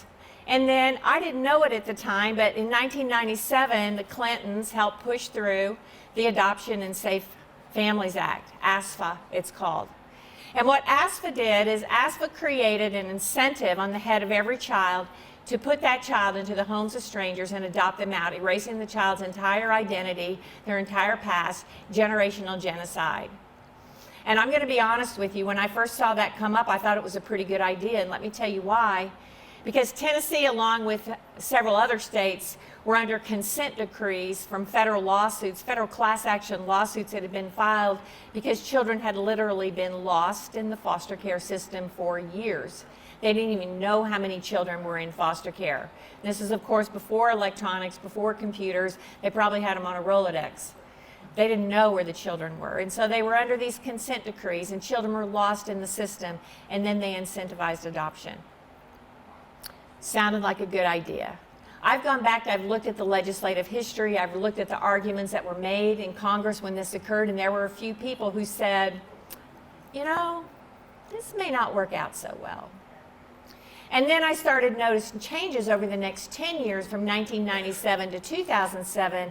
I started seeing the changes in what once was an agency who wouldn't do anything to more and more and more overzealous prosecution of families and children. More and more and more. And I began to wonder what was happening. And then I started seeing medical kidnapping. And the first case I had with a tiny baby with a fracture, of course, they came after him right away. This child, first one was a little fracture on their knee, right below their knee. And the child was 7 months old. Mom had been folding the clothes. He had rolled off the bed and he'd hit his leg. They said the only way, CPS said the only way the child could have gotten that fracture is if she would have picked that child up by the leg and swung him around her head. The next one I had was a rib fracture. They call it multiple rib fractures at various stages of healing, right? And they say now that the only way that can occur is if a baby is crushed with both hands by a parent. But let me tell you what they don't look at. They don't look at osteopenia prematurity. They don't look at vitamin D deficiency. They don't look at calcium deficiency. They don't look at the changes in the parathyroid hormone. They don't look at the fact that small infants' bones break incidentally. And when they're at various stages of healing and they're all fractures and not a single rib in those babies, and I'm talking about 3-month-old babies who were born premature. And when not a single one of those ribs are popped, they're all just a fracture, somebody should be taking a look at that. But no, the child abuse specialty of doctors, which was created by the AMA in 2009, now has an interest in finding child abuse. And they don't bring in radiologists anymore to talk about it. They don't bring in neurologists and endocrinologists to talk about what could be wrong with this baby. They let the child abuse specialist, who is often on the payroll on some way or another of this Child Protective Services agency, come into court and opine that the only way it could occur is child abuse. Not a single witness, not a single bruise on the child's body. All the family members say that they always seem like good parents. That's medical kidnapping. And then I saw it become increasingly more and more and more. And mental health became an issue. And we have a law in Tennessee that says if you're mentally incompetent to raise a child, they don't even have to prove anything else. They don't even have to prove that you willfully didn't care for that child. They can just say you're too mentally incompetent, which flies in the face of the Americans with Disabilities Act. And they don't like it when I bring that up in court. I started fighting them more and more ferociously. Because when I first came into it and I tried to get them to do something and they wouldn't do something, I'd push and I'd push and I'd push them. And then there was a period of time where I actually could work with them. And I could say, you know, these parents, they need drug rehabilitation or something, where I could, but it was a very short flash. And now the government is convinced that they can create a better family for a child than God can. It is social engineering at its finest. You know, as an attorney, I've studied a lot of history and I've looked at Nazi Germany. And do you know how they took all the people in Nazi Germany and tortured them? One at a time. One at a time. And you know what else they did? They silenced the attorneys who saw the human rights violations, who saw the civil rights violations. If attorneys spoke up against it, they were silenced and sanctioned. And you know what? My Tennessee Supreme Court is trying to sanction me right now because I come to public forums like this and I speak out against the government. Silence them. They try to silence me in the courtroom. Silence them. The courtrooms are, parents can't talk about their cases. Baloney. Baloney. You need to look at criminal law to be able to find out where our rights are. Criminals have more rights than parents do in the courtroom. Parents are crushed with hearsay, just like you saw in Miss Williams' video today. Hearsay. It's not even competent evidence that wouldn't get in any criminal court. They're crushed with experts who are employed by the agency who's prosecuting them. You know, I've gone through my state and I've gone through the public records and I've pulled out the budgets and I've looked at it. The very hospital that is sending a child abuse doctor to testify against parents so that their children are taken away from them for good and they're criminally prosecuted and put away is getting $2.5 million a year from the agency. The very psychologists that are saying parents are too incompetent to raise their children are getting $85,000 a year as private contract. We have allowed this system to be created, a system of for-profit privatization that is worse than the military industrialized complex and the prison industrialized complex.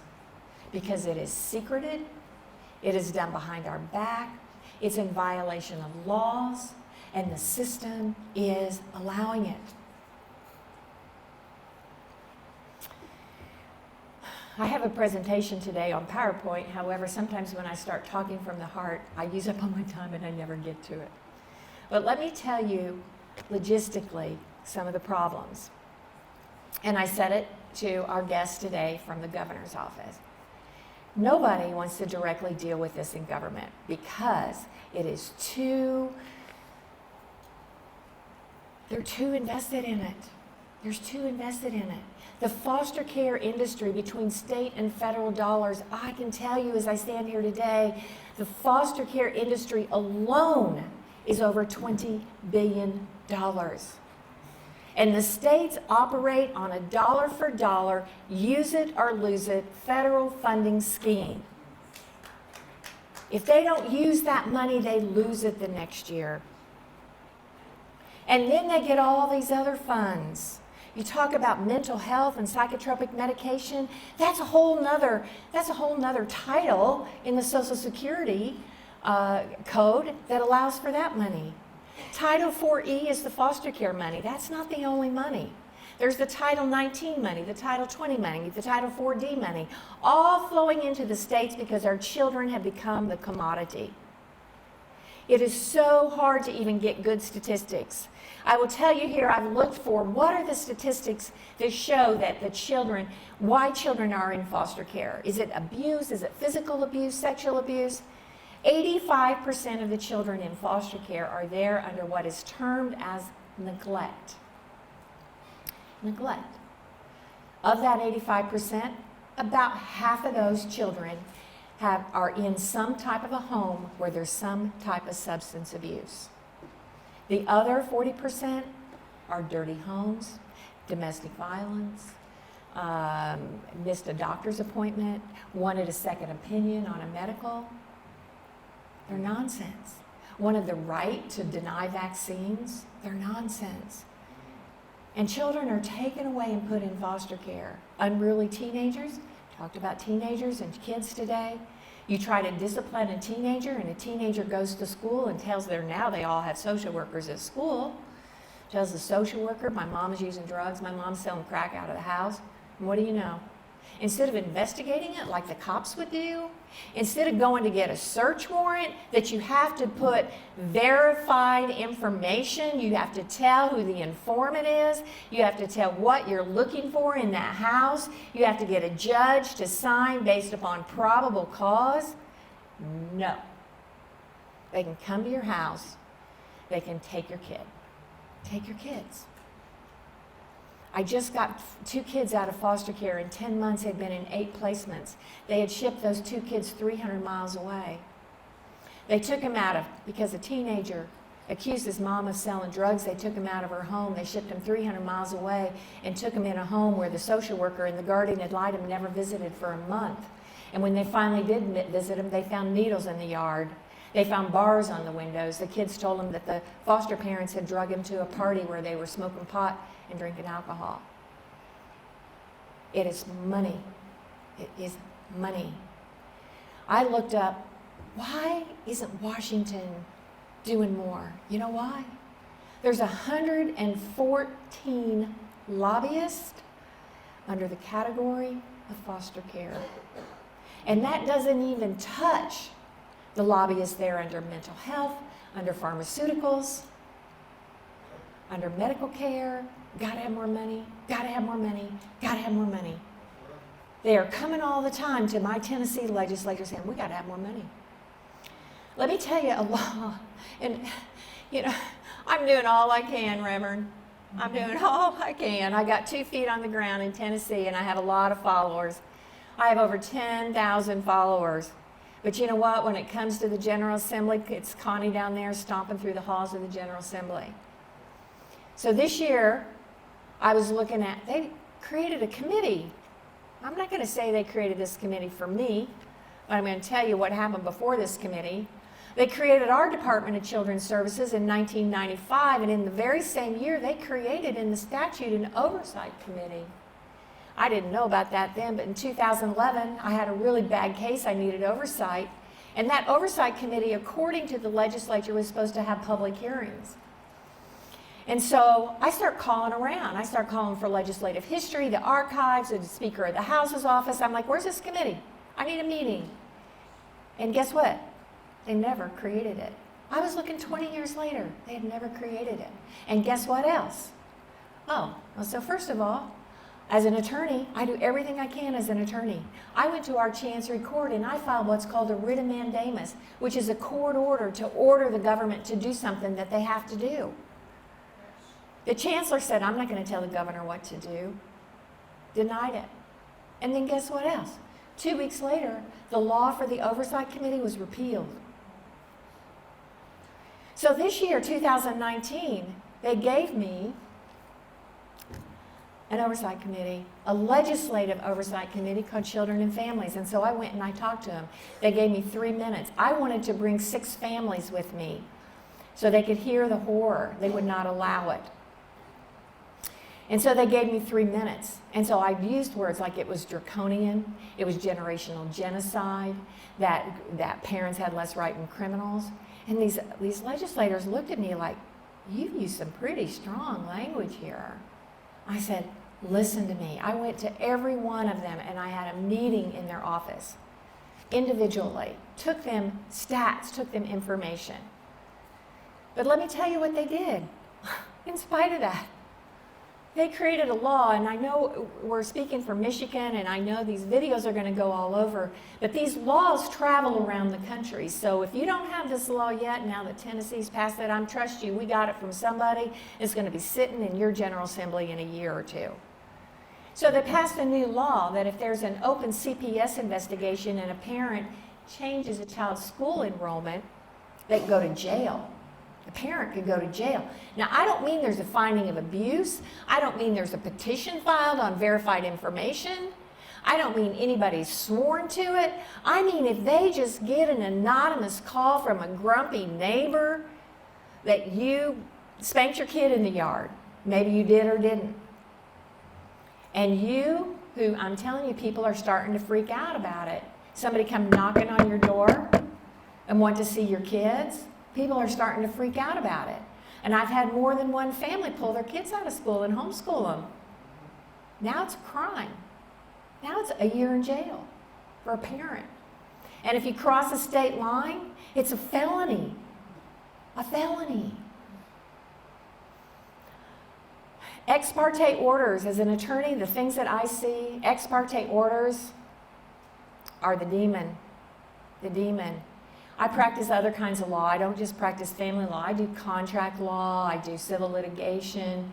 You can't go into a court in a normal case and tell a judge just on your own, just because you want to, without notifying anybody else, that you want to do something and not get the other side an opportunity to be heard. It's called due process. It's protected under our 14th Amendment.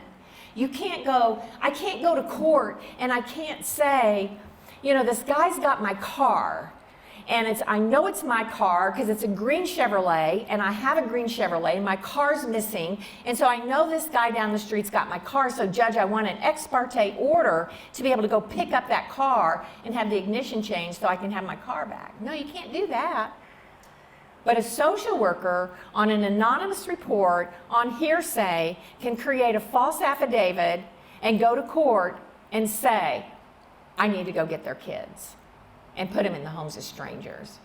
Can you imagine as a grown-up? As a grown-up, if they came to your house and knocked on your door and said, you know what, I don't think your house is safe. I'm going to take you as a grown-up, and you're going to go with me in this car. You've never met me before. So you're going to go with me in the car, and you're going to go live about 200 miles away with somebody else for a little while. As a grown-up, what would you do? You'd go, oh, what the heck is going on? Can you imagine what's in the mind of a child? You know, I've done a lot of family law, and I say, you know, it's so hard to take yourself back to the mind of a 4-year-old when your whole world is your parents and your kitchen and your bed and your bear, your teddy bear. That's your whole world, maybe a grandparent. You take them, it's like taking an adult and putting them on a different planet when you do that. They are never, that is trauma like you cannot imagine. And you know, the immigration crisis, you know, is real, and I hear a lot of people talking about it, and everybody started talking about kids being taken away from the border, taken away at the border. And you know, I heard a president say the other day 73 children a day are being taken away at the border. Well, finally, that information started creating some good psychologists speaking up on the internet saying you have no idea how much trauma you're creating by taking those children away from their parents at the border. And I'm like, in American homes, they are taking 1,200 children a day.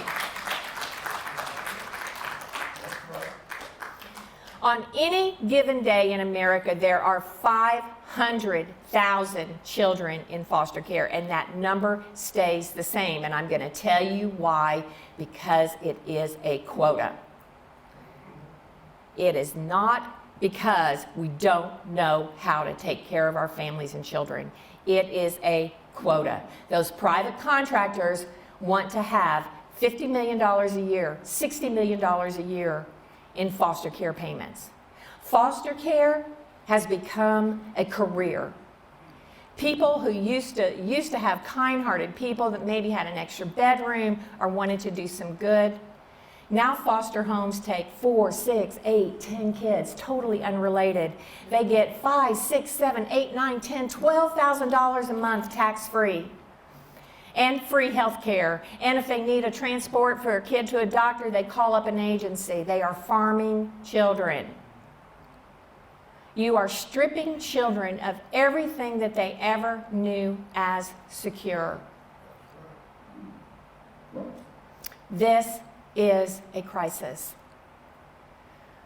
Historically also, I look at the crimes against humanity in America. And, you know, slavery's one of them. But let me tell you what, from 1850 to 1910, they went around the streets in New York and picked up poor children off the streets in New York and put them on a train and shipped them out across the country so farmers could have extra hands.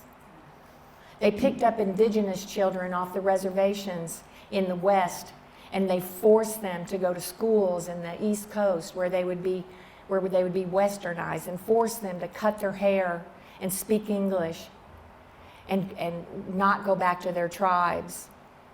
In the early 20th century, it was legal to involuntarily sterilize imbeciles. Our Tennessee Supreme Court Justice, one name that most everybody knows, Oliver Wendell Holmes, wrote an opinion, Bell v. Buck, in about 1925 that said 3 generations of imbeciles were enough. There are Supreme Court decisions in that era where a child with cerebral palsy or some other disability was not allowed to go to school because it would be too grotesque for the other children to look at. From about 1940 to 1955, there was a woman in Tennessee named Georgia Tann that had a home for unwed mothers, and those babies were stripped off the bellies of their mothers after delivery and sold and taken in the dark of night to the East Coast and West Coast and sold. We have horrible crimes against humanity, and it is not just the United States. This is a worldwide problem.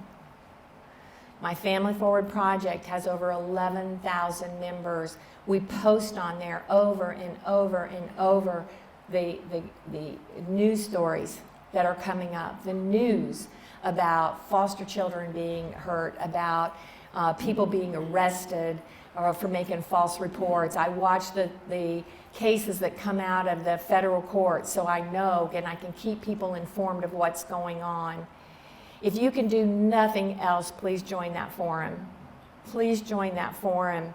I've been to about 12 different states where I have had small collections of people.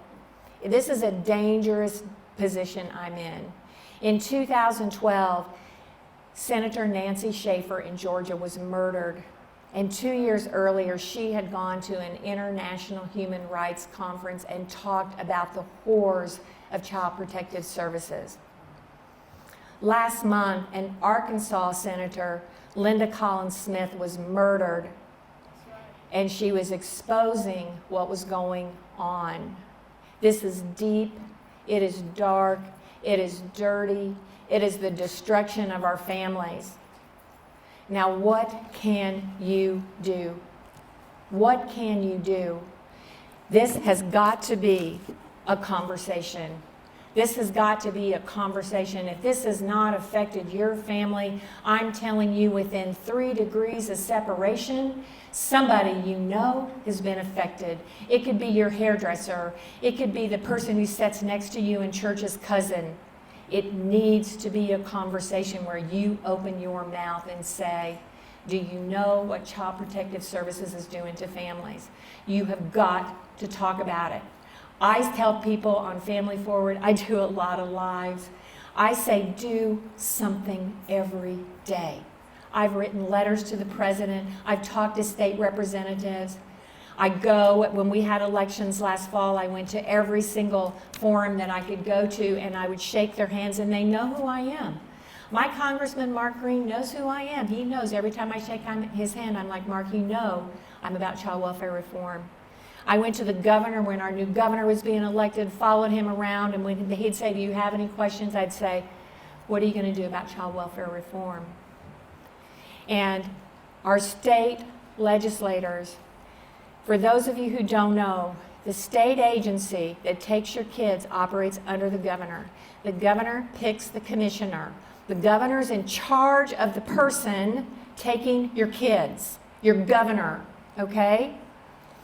Your state assembly can make laws though, okay? They can make laws. They need to know who you are. Most of you probably don't know who your state representative and state senator are. You need to go down and meet them. They will listen to your voice. They feel helpless, but it's going to take a critical mass of people. A critical mass. So you've got to do it. You've got to do it. You've got to do it. People like Sonia and I, we cannot do this alone on the streets in the trenches. I'm sure that she, just like I, have gone to bed at night heartbroken over the loss that has occurred with the family and feeling helpless that we could not do more. You've got to support us. So I want to thank you for being here. I want everybody to have a good day today, and thank you. I know that we got questions. I can take 3 because we are so short on time. Okay, 1. Any more? Okay. Okay, 2. Anybody else? Okay, so as I'm going to that person, I got a question real quick for you, Corrine. What is the overarching picture? I mean, what is this? Don't you get the feeling that there's something else, like you say, dark going on? Why are they taking children? But America has always done that. We can't, I can't deny that. So, because of my heritage, I can't deny it. So what do you think that is? Money.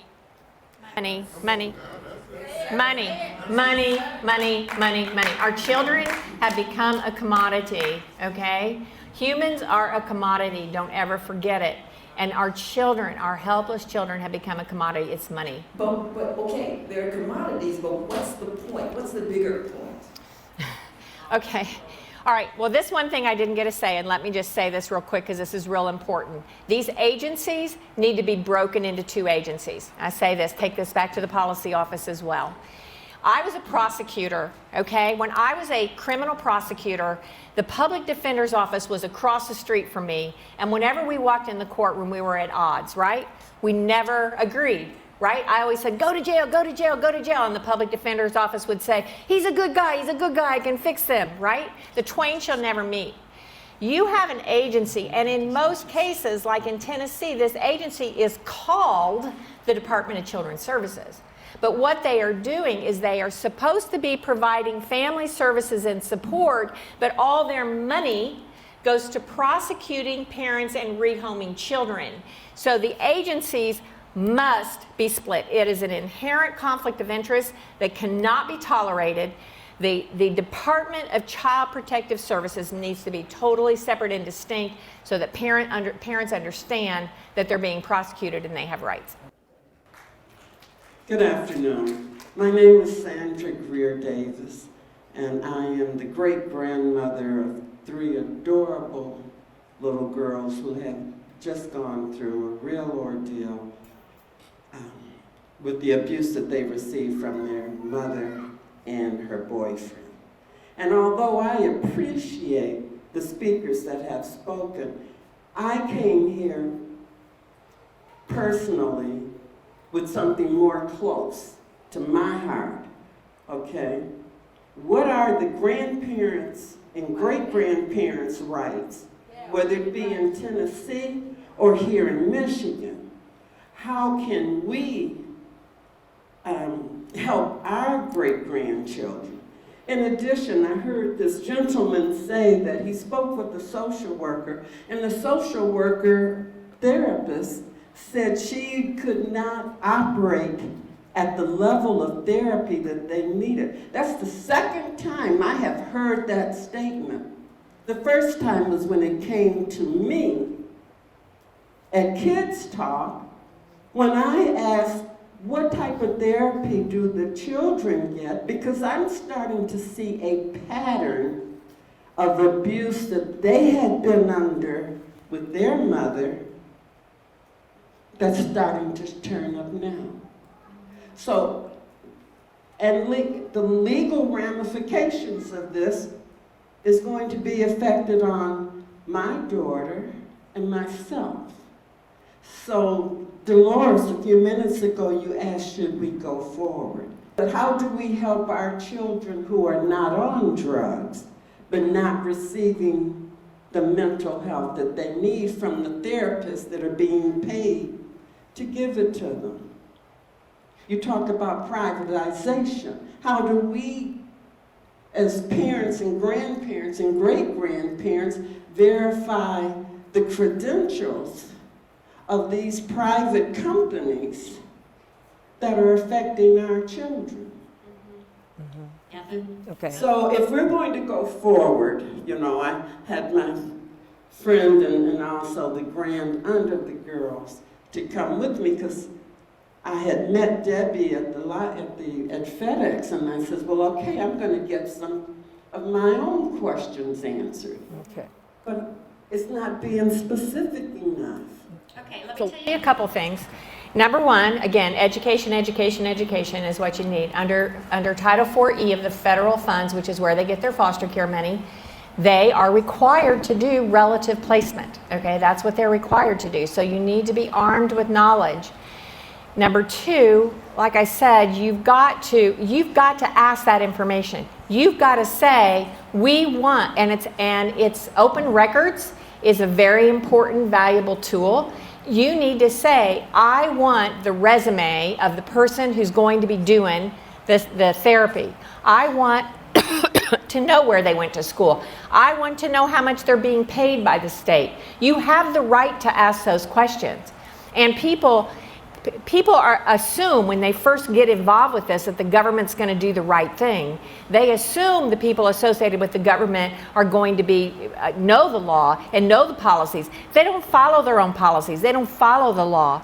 But kinship placement is critical. It's part of federal law. And I don't know if you heard Ms. Cannon speak, but here in Michigan, there's a new policy on it. You need to have that policy in your hand. Right. My concern is, now that we have it, how do we help? I mean, you've got to be able to tell me if my great-granddaughter has suddenly started peeing in the floor. What does that tell me? What am I to do? Well, who do I talk with? Do I go first to the therapist? Do I go first well, I will tell you, in Tennessee, anybody can go file a petition for the court for custody if there's an abused or neglected child. So if you aren't willing to work with the agency, or you don't want to work with the agency, that's something that you can do. And they have forms that you can initiate it and get it started on your own and get the court to try to bring in some people. They don't share those forms with you, the foster worker or anything like that. But anyways, I just want to share a little bit of my story if I could. Just a little bit, okay. My brother sexually abused and raped my daughter. Okay. 5 Just times. say it again, louder. Okay. My brother is a sex offender. He is a sex offender because he sexually abused all my children. And I didn't know about it. And my mom knew about it, but she didn't tell my wife and I about it. This went on for 10 years. I worked as many as 10 jobs to support all 6 of my children. My wife and I, we've never been on the welfare system. Never. The only thing we've ever taken is WIC when we had our children to help us, to get us going. When my daughter told me that she was raped by my brother, I took her out of the situation. See, I didn't know the ramifications, what was going on with the whole situation. So I didn't take all my children out of the situation because I didn't know the situation. But when my daughter told me something, I never questioned her one bit. I never called her a liar or anything like that. I took her out of the situation. And then my mom caught up with me. She called the cops on me because I took my daughter out of the situation. And then this is when the ball got rolling. And to back up what you're saying about having 4 foster children in a home, that happened. That is so true. And our foster care workers never showed up for any of the visits. Not one visit. You know who wrote the reports? The foster parents did. The foster parents wrote the reports out. And they could put anything in that report that they wanted to. They even put in the report that I encouraged my son to lie about something.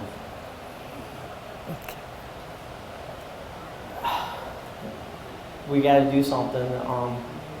My wife, it's really put a challenge in our marriage. We just celebrated 21 years on June the 6th. if it wasn't for Christ, I don't think that our marriage would last. That's what's been really holding us together. Do we have our moments? Yeah, we argue a lot. But each of us are going through pain that we're venting at each other, and you're nuts. I mean, you're just crazy. When someone takes away your children that you worked so hard for, and that you bust your butt for it. Sometimes I would work 18 to 20 hours just to support my children. You know, I wouldn't be home for like 2 days, just making sure that my children would have food. This is just the skin of the surface of my testimony, of my situation. But to answer her question, we could not be a part of any of our children's therapy because community mental health in St. Clair County would not allow us to. They might us out of their therapy.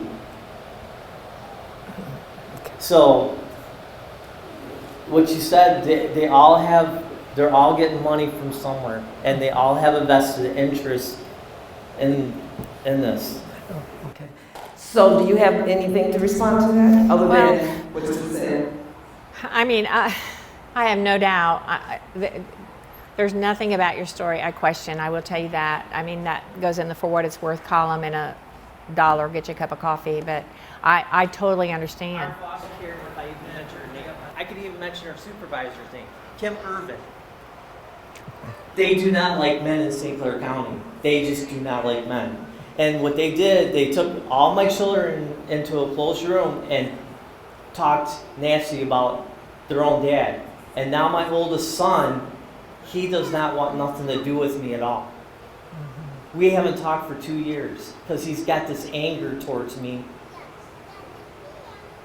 And he doesn't know how to deal with it because he's cognitively impaired.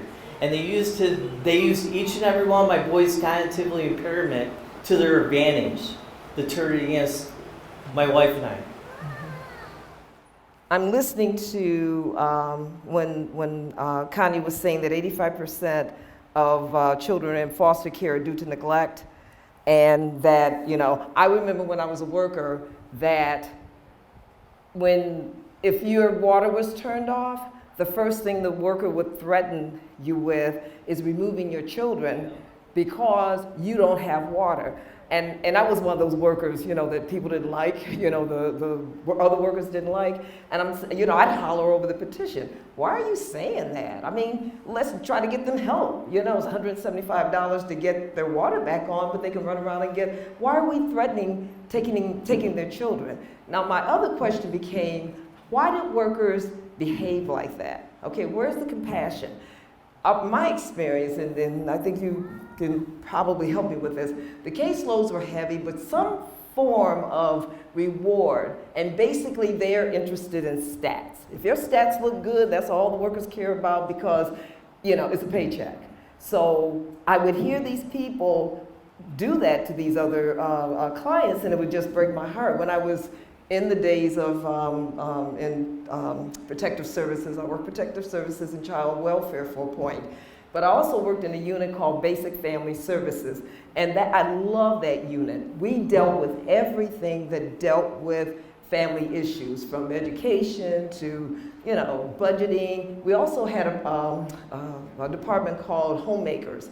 People who literally, does anybody remember that? Where literally workers would go out and do you remember that? Yeah, Homemakers and Basic Family Services. And workers would go out and teach people how to clean, how to budget, how to, you know, because some people don't have those skills. You can't, you know, but that's nothing to take their children away for. So I have always, you know, wanted to petition to bring those services back. But of course they lumped everybody together, and there it is. You can come on up, Sonia. Her name is Sonia. She's an attorney. Sonia Cannon, sorry. Her name is Sonia Cannon, and she's an attorney here in the state of Michigan, and she's going to talk about even the best parents should know your rights in CPS, okay? So let's bring forth Sonia Cannon. I am what I coin as an in-the-trenches person. So today my presentation to you is more about practical things that you may want to know when you're involved with Child Protective Services. However, what I'm going to do is tell you how I got involved in this system in the first place. I was like Dolores, our MC, and when I graduated from Wayne State University, I really wanted to save the world. And I was going to save the world by going and working for DHHS. Then I think it was FIA, that's how old I am. And I'm getting a laugh here from someone that knows it. So when I went to work for them, I cannot tell you how sincere I was as a human being. I really wanted to help families, and I really wanted to make changes. I, like Dolores said to you, encountered a number of people that would almost look at like my sincerity and my desire to help as if it were strange or, you know, hopeless or why are you trying to do that? And I say that to you because I became very disenfranchised as a caseworker. I cannot tell you how little these people get paid to do their job. I cannot tell you how many hours are demanded of them. And so what happens, and for those of you that are involved with the system, what happens is a lot of the really great caseworkers, I always say this, when you meet a great caseworker, I'm like, she or he is going to be gone because they're not going to put up with this system. And so I look back on myself and I think, I was a great caseworker, and I'm going to tell you why I think I was a great caseworker, because I left, because I figured I can't make a change working here as a caseworker. So then I went to law school, and I ended up working for the state of Michigan in the Detroit area, where we prosecuted child abuse and neglect, so removal cases like a lot of you may be familiar with. And during the time with that, when I was with the Department of Attorney General, I had a spiritual thing that I went through where, and I'm just going to tell you, I don't know what all of yours religious beliefs are, but I went to church on Palm Sunday, and I remember the priest talking about if Christ was being crucified today, who would you be in his play? And I thought, oh my goodness, I think I would be Pontius Pilate. And it bothered me, and so I gave my 2 weeks notice and I left the state of Michigan. And I'm not saying that anybody that works in that division is a bad person. I'm just saying that was my spiritual metamorphosis, where I felt like I had a calling that day that I wasn't doing what I needed to be doing to help people. So what I did after that is I became an attorney strictly for children. And that was a great pleasure as well. But I tell you what, guys, I still felt like I wasn't making a difference. So then I started representing parents. And I couldn't believe it because, I mean, I started out, right, like as a caseworker and then a prosecutor, and then I started representing parents. And I have to tell you, that is the greatest pleasure of my entire career, because people like you folks up there have to go through hell in the system, and you need strong, great representation. I have to tell you about the role of attorneys in the child protective proceedings in the state of Michigan, like in many states. Most of the time, people are working with court-appointed attorneys. It is very difficult. They also get paid very little. Unlike an attorney that you hire, they don't earn what they're doing for you by the hour. These are people that also have $100,000 in law school debt. And I'm bringing all of these issues up because I think these are part of our institutional problems in the system. And Ms. Greer, is that Ms. Greer? Ms. Greer-Davis, you're absolutely 100% right. People like me are going to get up here in front of you today and identify issues, and we don't have the answers for them. Mr. Nolish, I don't know why a court-appointed attorney that's assigned, and I'm not putting it on you, Mr. Nolish, but I don't know why a court-appointed attorney that needs to save the parental rights of those two people up there is entitled to make like $500. It doesn't make sense. Okay, because in order to save their parental rights and pay their student loans and do their job, they're going to need to make more than that. Okay, so you know, those are just, I shared all of that with you to kind of give you an idea of where I'm coming from, because I don't have children. That's the biggest question I find people ask me when they come to me. Do you have kids? If you have kids, you'd understand. I don't have kids, so I don't understand what it feels like to lose them. But what I do understand, having done almost every single job in the child welfare system in the state of Michigan, is what each process is like for the parents, okay? And I want to also distinguish to you that a lot of people, Connie touched on this, a lot of people don't understand that Child Protective Services, just because Child Protective Services is a division or is Department of Health and Human Services, don't twist it. DHHS, CPS, they're not there to give you personal help. So they're not there to make your life better, okay? And I'm not saying they're there as some sort of conspiracy against you or that kind of a thing. But what I need you to understand is that caseworkers that contact you about a Child Protective Services referral are trained investigators. They're trained somewhat similar to how police officers are trained to interview you. So when you're contacted by a CPS worker, they're dealing with you in the same way that a police officer would be questioning you about a potential crime. So I want to point out to you, I skipped over, I guess I'm not seeing the button here on HUD. I'm having like the, let's see here. Yeah, there. I wanted to make the point to you about referrals in the state of Michigan. The last statistic that I could find, okay, I wanted to point out to all of you, in the state of Michigan, the last statistic that I could find about the number of CPS referrals that the Child Protective, that CPS gets was 150,000. This was in 2013. Now, of those 150,000 referrals, approximately 90,000 of them were actually investigated. Now, of those 90,000 cases, it was actually 23,000 cases where the department found that there was abuse or neglect. So, keeping things in perspective, you guys, the department is getting about 150,000 phone calls a year by this very last statistic. And they're investigating 60% of those cases, okay? And of those 60%, about 25% of them actually become substantiated for abuse or neglect, okay? And I put that statistic in there because I wanted to give us a frame of reference for what this system is dealing with. They're getting a lot of calls, and they are investigating a certain number, a certain percentage of those calls, okay? Now, I want to talk about mandatory referrals. How many of you guys here are mandatory reporters? Is there anyone here that's a mandatory reporter? Okay.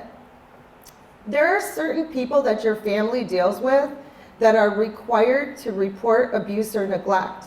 Those are people like teachers, social workers, therapists, psychologists, foster parents. Anybody else can think of anything else, sir? Pastors, excellent. Anyone else? Teachers. The reason that I bring that up is because generally the way the law is in the state of Michigan is that it's not, they want to make sure that people are making referrals when children are being abused or neglected so that people aren't discouraged from making those allegations. And so a lot of times referrals will come in and you might be confused, like, well, who would tell me? Who would say that? And I didn't say that, and why did that happen? because a lot of mandatory reporters err on the side of caution. And so what they do is they say, well, I'm not sure if something's going on, but I'm gonna let DHS flesh it out.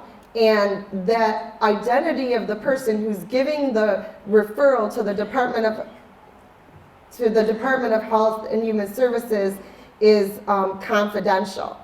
And I put a slide in here about custody, that if 3 or more referrals are made by a parent or like a husband or a wife and there's an FOC case, the DHS is required to notify front of the court. And the reason why I put this slide in here is because what we're seeing in the foster care system, and this is nothing that the governor can do about, quite frankly, this is the state of family affairs, is because of the way marriage is not so traditional anymore, and or because there's no fault divorce, there's a lot of parental alienation, and there's a lot of problems with custody and families that are experiencing divorce and or custodial issues are utilizing the foster care system sometimes to attack one another.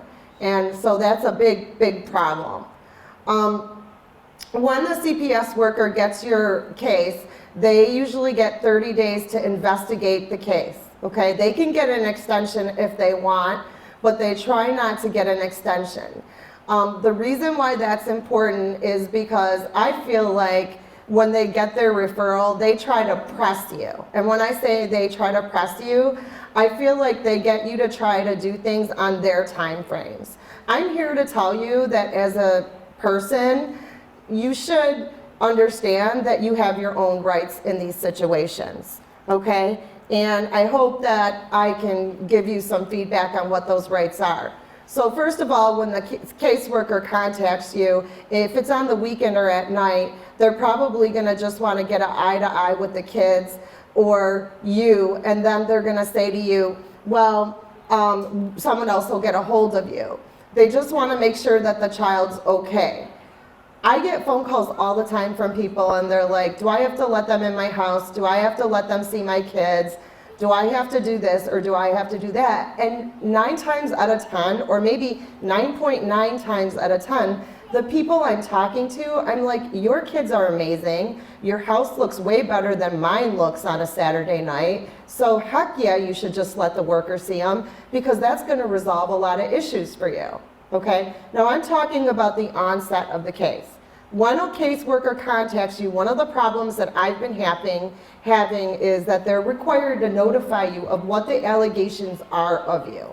The problem that I've been having as an attorney as of late is that the caseworkers are not disclosing the allegations, and I believe that that's contrary to the law. They keep insisting that you have to come into their office or that they need to schedule an interview with you, the allegations to you. This is actually an issue, Mr. Nolish, that I intend on taking up with your office.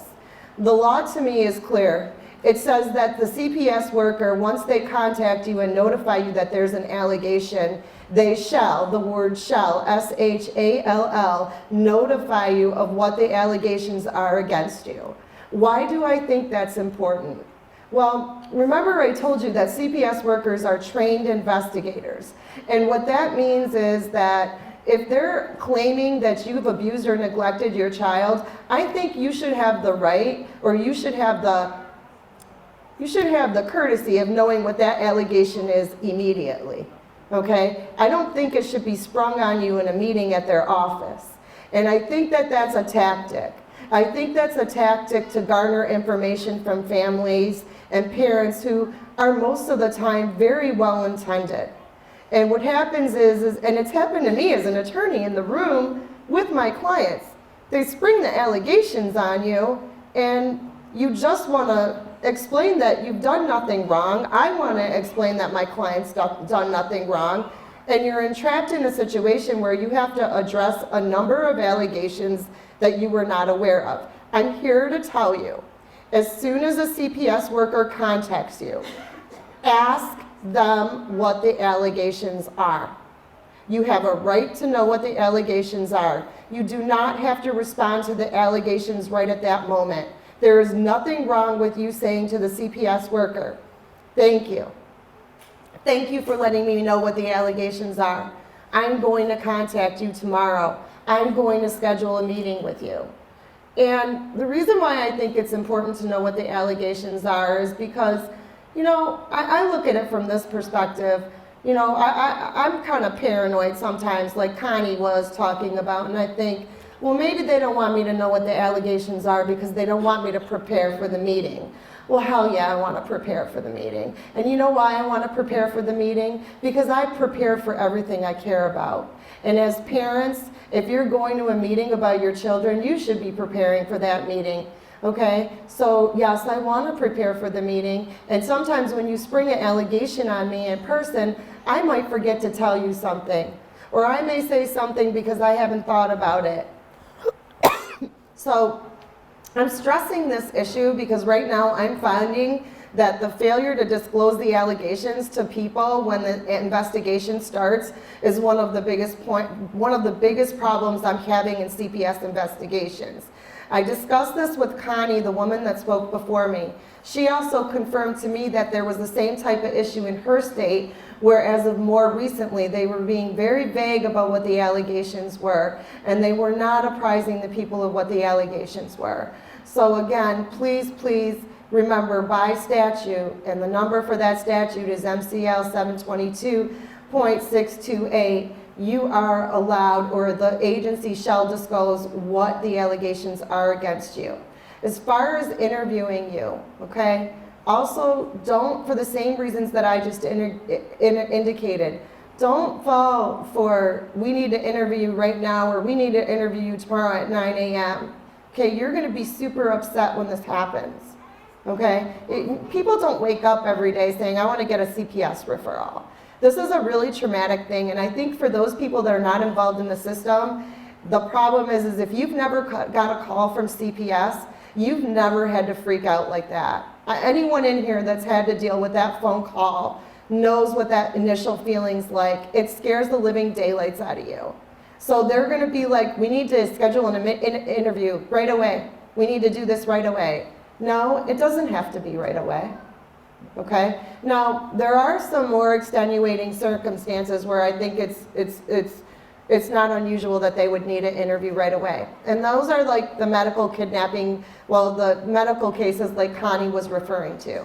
So in other words, when you hear of like a cousin or someone, a family member's at the hospital, they're at U of M, they took the baby in there because there's a fracture, and all of a sudden they got CPS and police officers at the hospital, and this does happen. So for those of you out there that have never been involved with CPS, I know there's at least 2 people over there in the audience that can probably affirm to this whole protocol. But you know, if you're in that situation, they're gonna try to interview you quickly, and you still have the right not to make statements, okay? Because what I find a lot of times is when people make statements very quickly, especially really great, amazing parents, they're so upset and they just want to make everything okay.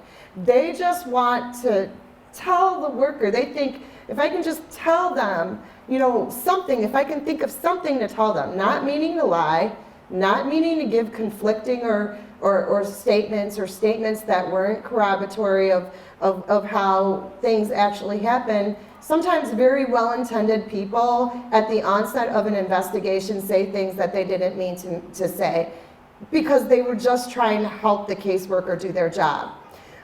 With regard to your children, there may be a request to forensically interview your children. I heard Ms. Greer talking about when the children went to Kids Talk or Care House.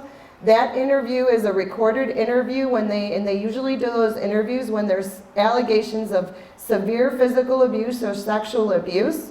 And the question is, do I have to let CPS interview my child? That's one of the major questions that I get from almost everybody that calls me. And most of the time, you guys, I say, what are you so worried about?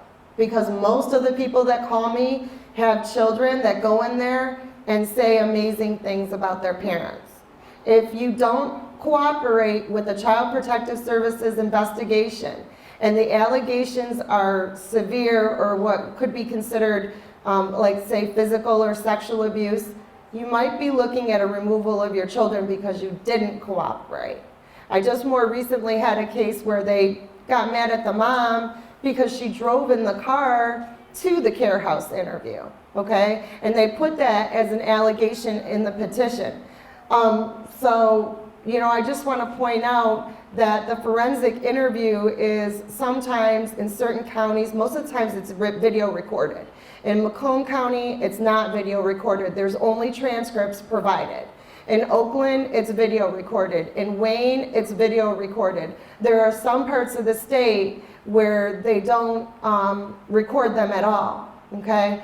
And that's something that's concerning. I also wanted to touch on an issue with interviewing, you guys. Your interview with CPS. I know that on YouTube, I'm seeing a lot of people with their cell phones out and they're doing this thing where they're like, I'm recording you, caseworker, you know, blah, blah, blah, like that. Here's what I say. Take your phone out and just say, I'm going to record this because this is a very important meeting and I want to make sure that I don't forget anything. I want to make sure I have everything you say to me on tape. I'm not doing this to be confrontive with you. And I say that to you because I think a lot of times when you do it that in their face like that, it almost puts you in the position of like, maybe you're doing something wrong. Because that's like what I find to be the biggest problem when my clients try to assert their rights, is that they're viewed upon as being like these zealots, right? Like you're nutty, like this person is like fighting this system, but really they're just fighting for their families. There's nothing wrong in Michigan with you recording a conversation that you're a part of. That's perfectly legal. If you're going to do it, just take it out and say, this is a super important meeting. I want to record it for that reason. I spoke about them wanting to interview you, and I haven't touched upon whether or not you should contact an attorney. I will say this much, most of the people that call me, I'm like, you don't need an attorney. You can handle this, you're fine, nothing's gonna happen to you. There are certain scenarios in which you should contact an attorney. One of the biggest mistakes that I find people make is they contact family law lawyers. Family law lawyers, and this is, I guess I'm a family law lawyer, but not really. There's a big difference between a family law lawyer and a lawyer who does child protective services and DHS work, okay? So I personally do a ton of CPS investigations. Okay, so when you call me, I know exactly how to handle a CPS investigation. I also do divorces, but that's not the crux of my work. But you don't want to call somebody who does divorces for a living. They don't know how to do CPS work. And that's a very common problem that I find. People will call me late in their case and they're like, I had this lawyer, and they're like, he is a really nice person, blah, blah, blah. Well, they've never done a CPS case. And not only that, there are some attorneys that do court appointments CPS work, but don't have any idea how to handle a CPS investigation. I will say this much without sounding like I'm giving myself a commercial. I can bring out files in my office, literally. I can bring out 2 exact same fact patterns. A very, very skinny file and a file of 3 big giant crates. Same exact fact patterns.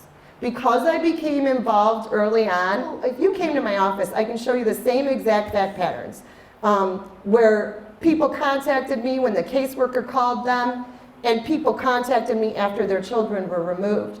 And the file in which they contacted me early on and hired me early on is like this little. And then the other file is boxes upon boxes. And that's because, you know, I can do things, for an attorney can do things for you that you can't do for yourself. Like, for example, when I'm talking to a caseworker that's investigating you, I can point out to the caseworker that I think that their opinion is not logical. Or I can point out to them that they've missed evidence. The other thing is that I do my own investigation, and I do things to get them the information that they may have missed over that we were talking about earlier, where I forgot who it was. They were saying, I think it was Connie or Debbie that was talking about information that they disregard information that's brought before them. Let me be clear. You cannot rely on them to do the investigation that's going to save your butt. You have to do it yourself. You have to bring the evidence to them. And the reason why I'm giving this very, like, almost boring talk is because I know that not everyone can afford to hire someone like me to do that. Okay? So whenever anyone calls me, I always tell them what I think they need to do. And that's why I'm here today, is because I'm trying to convey this very mundane information to all of you about what you should be doing. Or if one of your relatives or family members ends up having this problem, what they should be doing. Okay? So if you can't get an attorney to represent you during the CPS investigation, at least call one. Okay? Contrary to what most people believe, most lawyers, most of my friends, myself included, I try my very, very best to speak to every single person that calls my office. Is there any questions? Okay, Sonia, to all the other attorneys in the House, the question that I had as you talked about this process, which I'm quite familiar with, is there an appeal process once a child has been removed from their parents in terms of their parental rights? Can they appeal? Okay, yeah, that's a great question, and actually it's a very important question because we just got something that was handed down from the Supreme Court. There's been some instruction, and it's hard to decipher what it all means yet. But to answer your question, first of all, you always, once it goes to court, you always have a right to appeal, okay? So, and in no other type of case other than criminal are you entitled to be appointed an attorney, okay? So once it goes to the juvenile court, yes, you absolutely have a right to appeal to, first of all, if you have a referee, you appeal to the judge in the circuit court, and then after the circuit court judge, you appeal to the Court of Appeals, okay? We just got some instruction from, I think the court rule is changing. I think we're gonna have a right now to appeal the original removal, okay? Meaning the reason why the children were removed, we're gonna have the right to appeal that all the way through the end of the case. Whereas before, it was only if you didn't appeal it right at that moment, you had forgone that right to appeal, okay? You have a chance of, winning an appeal like you have a chance of getting hit by lightning, okay? So that's why I am giving you this kind of mundane speech today, because the work that I do, that I feel like I would like to train more people to do, is how to practically deal with these situations, okay? So yes, you have a right to an appeal. It's very hard. Is there a reason why you're asking that? Yes, I was just listening to the conversation. So there's no statute of limitation? Oh, there is. There is. Yeah, you have a time limit on how quick that you can file an appeal. And, sadly, I get phone calls from people all the time, and they're the most heartbreaking phone calls. A year, 2 years later, can you appeal this for me? No, I can't. Okay, hey, Debbie. Thank you for having me. Thank you for being here. I appreciate you very much. Okay, you had said that when the kids get older, they will find you. Yes, some kids will, but when you take children when they're from the hospital, and that's why I didn't come up with that word, state-sanctioned kidnapping. That came from a group of attorneys that said that's what they're doing when they falsify documents and stuff. It's state-sanctioned kidnapping. So that's what I said. But no, when kids are taken straight from the hospital, or when they're 2 and 3 years old, them kids will never find their family members because they lie to them. So that's, Debbie, maybe it was somewhat, it was, I keep seeing these two people, their faces. So I may have specifically been speaking to them. So I don't disagree with you that there are certainly going to be kids that are going to be unable to locate their parents. Although you should always keep your address updated because there's a registry to keep your address in case your kids want to find you. But Debbie, you know what? Here's where I disagree with you though. Any kid that's old enough to know that they were adopted is always, I have never yet met a kid, and Dolores, you correct me if I'm wrong, that doesn't go looking for their biological family. Once they find that out, they go looking for them. And that's, Mr. Nolish, I keep speaking to you about this issue because I get the relative phone calls every day, like ongoingly.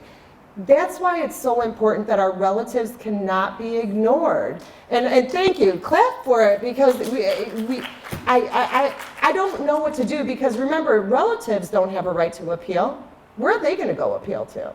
Who's gonna, what court, where, what, they have. Okay, hold on just hold on. You get the police, that's a detective's investigation, not some clown from CPS. Give me a break. The report said they don't do a damn thing. The lady over in Tech Town told me she could see counselors, women who had been abused. That the police wouldn't even do anything. I said, I don't know what they've done in the past. I don't know what they're going to do in the future. But for the case the lady up there was involved with, something was going to be done about it. The monster mama got 17 and a half to 35 years. Monster boyfriend, a beast boyfriend, got 15 to 30. That's a crime. That's a crime. Do you understand? And this nonsense about parents' rights, we're dealing with the kids. Okay. Thank you, sir. Thank you, sir. Thank you, sir. And another thing I wanted to say, if you don't get an attorney like Sonia, like Sonia talked before, people should put up money for retainers like you do insurance, life insurance and stuff like that. Because once you get an attorney, a public defender, a lot of times, a lot of them will not work in your behalf, and then the lies is going to go all the way to the Michigan Appellate Court, and the judges is going to rule on these false allegations, and that's the truth. You know, I also want to make the point, Debbie, that I know for a fact, I don't do court appointments, but I used to, and I know for a fact that there are some court-appointed attorneys that are way better than any attorney that you can hire by the hour. But you got to be lucky enough to get them, and again, they're working in a system that they're beat down into. They're not getting compensated for their work, you know, so, and sir, back there to address your thing, I think your point was more like, let's directly face the issues, and I agree with you. My question to you is, you advise your clients to speak with CPS without an attorney first? Yeah. Because so this presentation was geared towards trying to assist people who would maybe be doing it without an attorney, okay? My clients never speak to CPS alone. I won't allow that, okay? So no, my clients don't, yeah, and I have no apologies for that. yeah, because a lot of times they fall under the 4th and 5th Amendments, where they come in without a warrant and seize people's children, and they use scare tactics to seize those children. So that's a concern of mine. So it's like, to me, it'd be best, when my case was going on, it took 5 years. And when it was going on, I had attorneys, and they was like, well, don't talk to CPS unless I'm present. You see what I'm saying? So a lot of times people don't know their rights when they do get involved in this situation. So that'd be good to educate people on their rights when they're interacting with them. And I'm sorry, what was your main name? Tiffany Lopendo. Tiffany, that's one of the reasons why I spent a lot of time talking about the allegation issue. So remember, I made a big deal about you knowing the allegation. Remember, I said, hell yeah, prepare for the hearing, prepare for the meeting. It's an important meeting, right? So when I say prepare for the meeting, if the allegation against you is neglect, get your kid's report card, bring it in with you. Okay? If the allegation is you failed to provide care, get your kid's pediatric records and bring it with you. So, but no, Tiffany, my clients don't speak to CPS by themselves. I won't let them. Okay. First of all, I want to say that I'm a retired foster care worker, and I'd like you to clarify for the people in the audience. When a child is removed from the parent's home because of allegations of abuse or neglect, is it correct, they are never permanently removed at that stage? There is a preliminary hearing that is held. You didn't get into any of that. Okay. Do you want to get into that? And generally they have at least a year to work on regaining custody by following a treatment plan, which is drawn up by the foster care worker and approved by the judge. Okay, yeah, I understand. I think that that's very important. Let me just address that question. I think, ma'am, I appreciate you pointing it out. My presentation didn't I had more slides, but we're on a time limit. And I really wanted to focus on what to do during the course of a CPS investigation.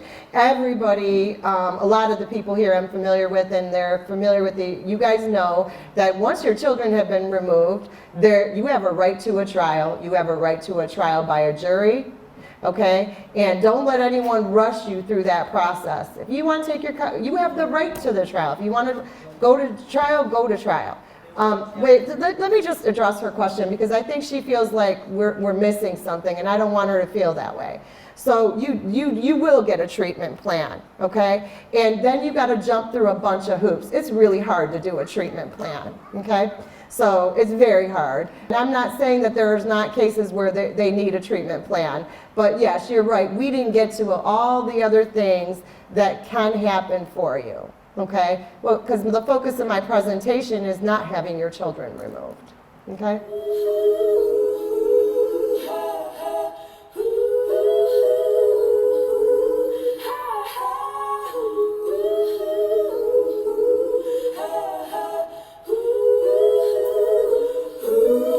When I count all my blessings,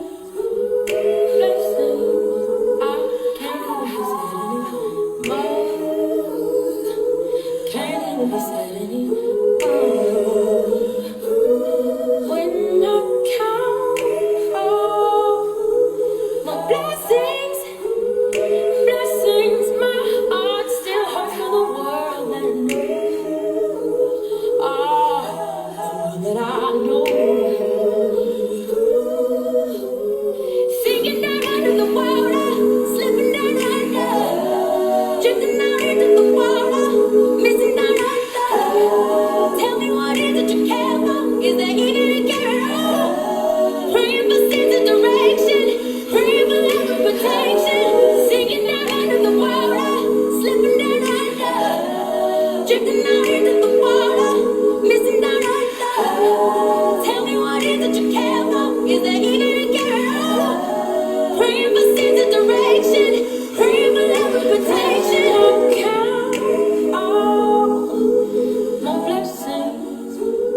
got off the train.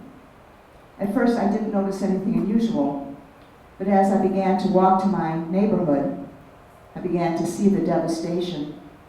There was a kosher butcher. The glass was broken and there was meat rotting on the floor. Mr. Rubenstein's dress shop, where I used to do alterations for his customers, was also a gaping hole. And there was the bakery. Every Friday night, Munty and I would go to buy our Sabbath bread. And Mrs. Goldberg, when I was a little girl, would always give me a cookie. And now the cookies were trampled underfoot. Pretty soon, I came to a huge pile of smoldering rubble. Our beautiful synagogue, with the ornate arch and the twin columns and the beautiful Spanish mosaics inside, was gone. Simply gone. When I reached the street where I lived, there was Papa's shoe store. The glass was broken, and on the walls in bright yellow paint were the words, Judah, Judah, Jew, Jew. I climbed the stairs that led up to the apartment above the shoe store, and I let myself in. Mutti was huddled in a corner. Her eyes were rimmed and red from crying. I put my arms around her. I said, Mutti, Mutti, I will find Papa. I will bring him home. He'll be fine, don't worry. I went into my parents' bedroom, and I pulled out the bottom drawer of my Papa's dresser. And there they were, those two black boxes, just where I knew they would be. Inside one was the Hindenburg Cross, and inside the other was the Iron Cross. I put the war medals in my pocket, and then I buttoned my coat, straightened my hat, put on a fresh coat of lipstick, squared my shoulders, and walked down the stairs and marched the 3 blocks of the Gestapo headquarters. It was closed by a big wooden door, and as I started to push the door in, I thought about what I was doing. Would they shoot me? Would they take me prisoner? Would they let my Papa go? What would they do? And I just resolved to open up the door, and I walked inside, and down this long, narrow hall. At the end of the hall stood a German soldier. When he saw me, he clicked his heels and said, Heil Hitler! I said, there's been a mistake. Last night, they took my Papa, George Lachman. He's a war hero. Please take me to see your commandant. The soldier looked me up and down. I put my hands in my pockets to keep from shaking, but I didn't look away. I looked him straight in the eye, and then finally, he opened the door behind him and led me into the commandant's office. He didn't even look up. I said, last night they took my father, George Lachman. He's a war hero. Kaiser Wilhelm himself had given him these medals. Please, can you find him? Can you send him back to us? Rouse, out. But I've got money, I said. I reached into my pocket and I threw wads of money at him. Finally, he looked up and the money disappeared in his desk. He said to me, he's been sent to Buchenwald. Come back in a week or 2, I'll see what I can do. Well, I left the Gestapo headquarters, and I didn't go home right away. I just waited until the streetlights came on. And then I came back the next day, and the next day, 1 week, 2 weeks, 3 weeks. I don't know how many weeks I came back to the Gestapo headquarters until one day, the door to the Gestapo headquarters opened, and out came my Papa. He was hunched over. There was a bruise on his cheek. He hadn't shaved in weeks. His clothes were torn and dirty. He had a vacant look in his eye. I put my arms around him. I said, Papa, I've come to take you home. You're going to be fine. I'm going to take you home. You're safe now. That was 3 years ago. And when we left Germany, he still was safe. It was October 9th, 1941. And soon we would be docking at New York City. I got up early in the morning to take a shower that I shared with the other women passengers. And when I came back, I put on one of my brand new dresses I had made. It was a lavender dress made of rayon, little polka dots all around and wide box pleats that flared out of the bottom. I had rose-colored satin on my sleeves and on my collar that matched the satin in my hat. My husband looked at me and went, I looked fabulous. I was going to be very fashionable in my new country. Well, we went to have breakfast and it's a third-class dining hall, and I couldn't eat. I had butterflies in my stomach, not because I was seasick, but I was so excited. And after breakfast, my husband and we climbed the 4 flights of stairs to the first-class passenger deck, where little Heinz was waiting for me. He had the same name as my brother, and I took care of the little boy to make some money to pay for our passage. We were determined to pay back my husband's cousin, who paid for our money for passage in American dollars. Heinz's room was much more luxurious than ours. It had the same same bunk beds wrapped around canvas and attached to the wall, but it had a thin feather mattress, a highly polished wooden floor with a big red rug on the bottom. Every night a steward came and turned down the covers and made the bed at night. But the best thing about that room was a big, round window that let in light and air. When I got to the cabin, Heinz's mother said that Heinz caught a cold last night, and I don't want you taking him on deck. I don't want him to get any sicker. You can play with him here in the room and take him for breakfast and walk up and down the corridors. And I said, but that would mean I would miss the Statue of Liberty. Oh, is that a problem? She said. You can just see it through the window. And I thought to myself, I had not given up my country, my family, everything I know, just to see the guardian of freedom through a window. As soon as Heinz's parents left the room, I dressed him in his warmest clothes. I put on his woolen pants, his flannel shirt, his winter coat, his hat and gloves, and we went down to the third-class passenger deck. There were hundreds of people milling about.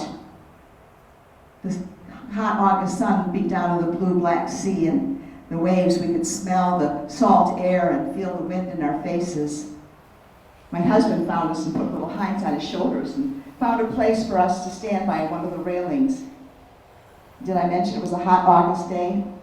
I took off Heinz's hat and gloves. He started to perspire, and I opened up his coat, but I wasn't going to go back to his room. And as we looked out toward shore, we could see the tops of some tall buildings. And the closer we got, the taller the buildings became. And then suddenly, someone pointed and shouted, and there, coming out of the ocean, was a tiny gold flame, held aloft by a greenish gold torch, held aloft by a beautiful woman with a crown of 7 spikes, her left hand wrapped around a book, and her silvery green gown flowing to the pedestal below. Everyone cheered. The foghorns blew, the seagulls welcomed us with their piercing calls, and it sounded like the end of the world, or maybe the beginning of a new one. We said goodbye to Heinz and his parents, and they paid me in American money, and then we picked up our suitcases, and we walked down the gangplank into the waiting arms of our cousins. We laughed and kissed and hugged and cried. And then my cousin Hilda stepped back and looked at me and said, Elsa, your hat, you look like a greenhorn. You look like a newcomer. Well, I never wore any of my hats ever again, but I didn't care. I was ready to begin a new life in America. This is the postcard I use to advertise my program. I do this program in schools, high schools and middle schools, and talk about the Holocaust. And this is my mother in 1990. When I put this story together, I wanted to tell my mother's story. I couldn't ask her questions. She had Alzheimer's. The story that I created are based on documents I was able to find, interviews with my sister and some of her friends, and some of the memories that we had. And here she was in 1942, probably wanting to send a picture back to her family. And this document is very important to me.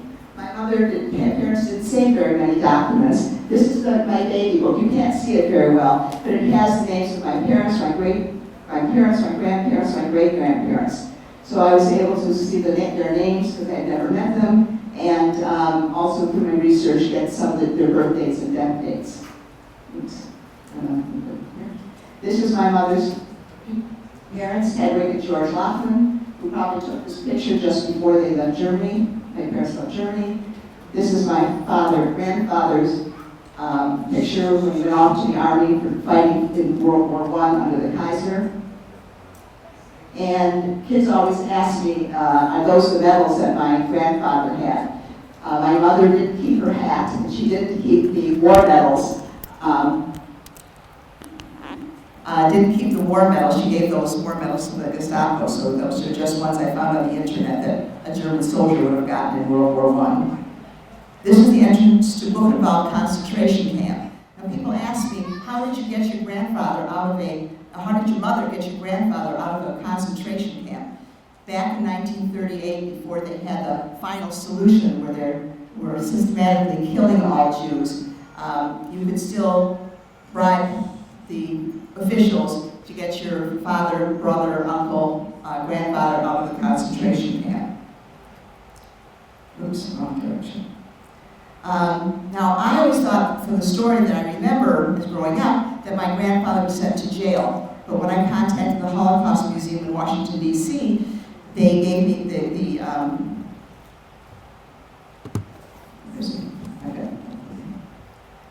it's kind of hard to see. I'm just going to go over it quickly. It gave his birthday, which I didn't have, and it just showed that he was deported to Buchenwald, which was a concentration camp, not a jail.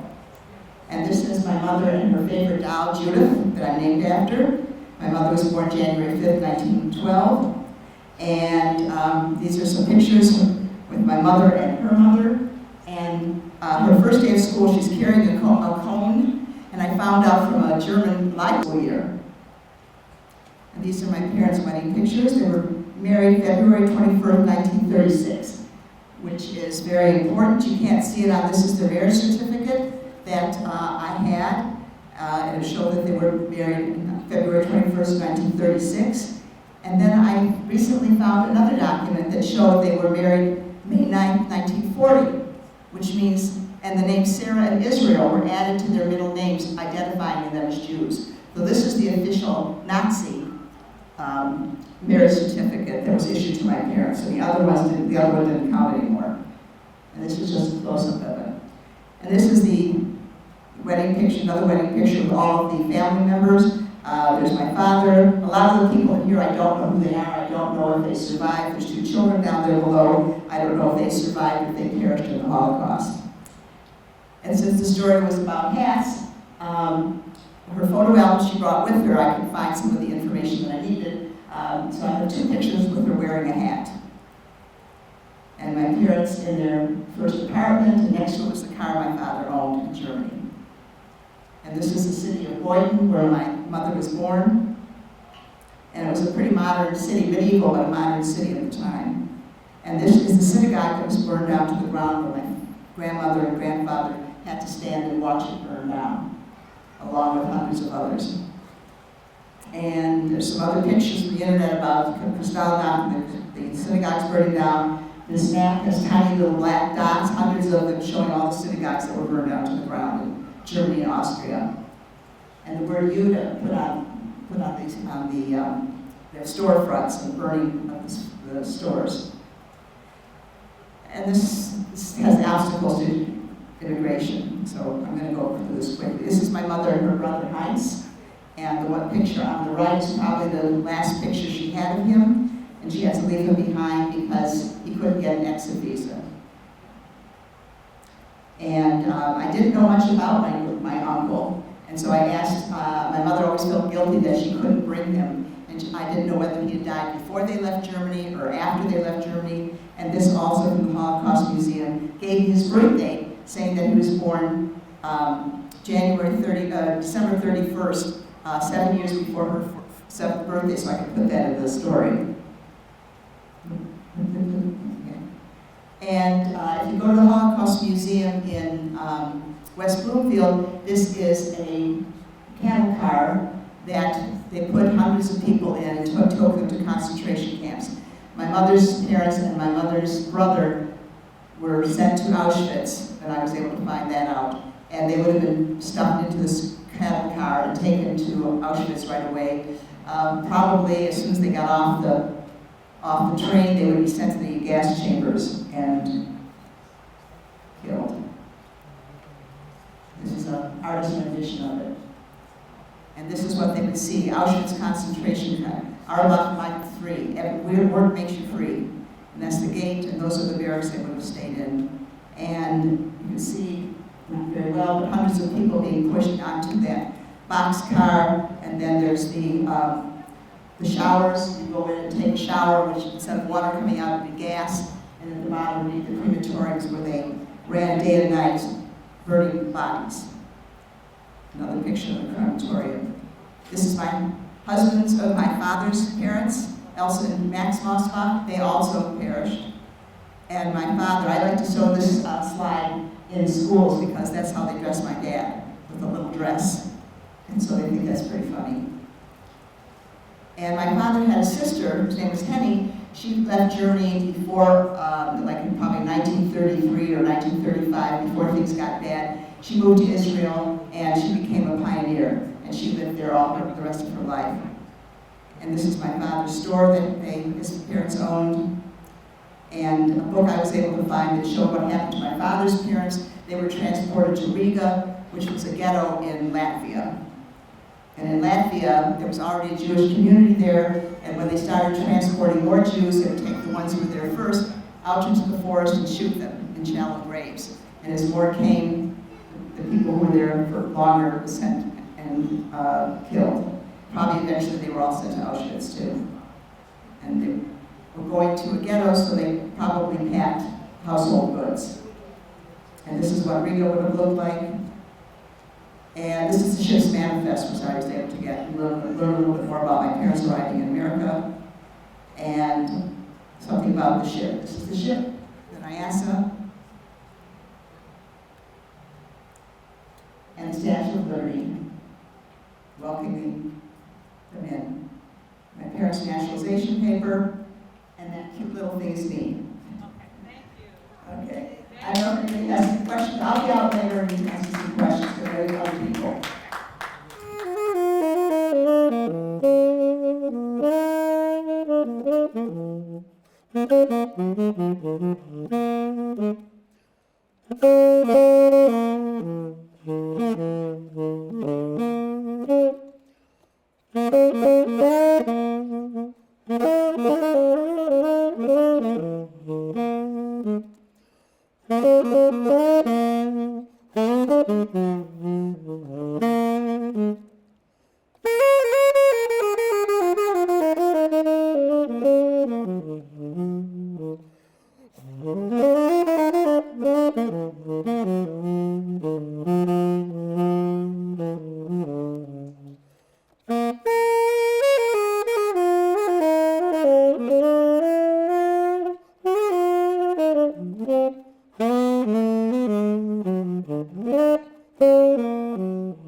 There's an old man called the Mississippi.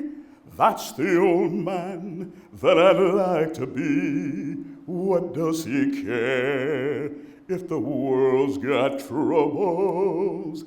What does he care if the land ain't free? Old Man River, that old man River, he must know something, but don't say nothing. He just keeps rolling, he keeps on rolling alone. He don't plant taters, he don't plant cotton, and them that plants them is soon forgotten. But old man River, he must keep rolling alone. You and me, we sweat and strain, bodies all aching and racked with pain. Tote that barge, lift that bale, get a little drunk, and we'll land in jail.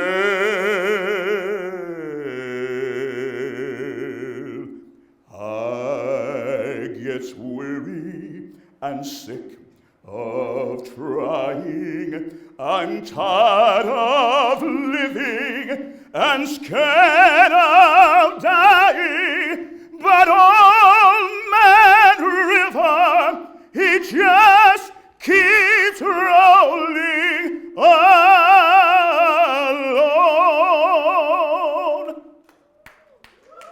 Colored folk work on the Mississippi.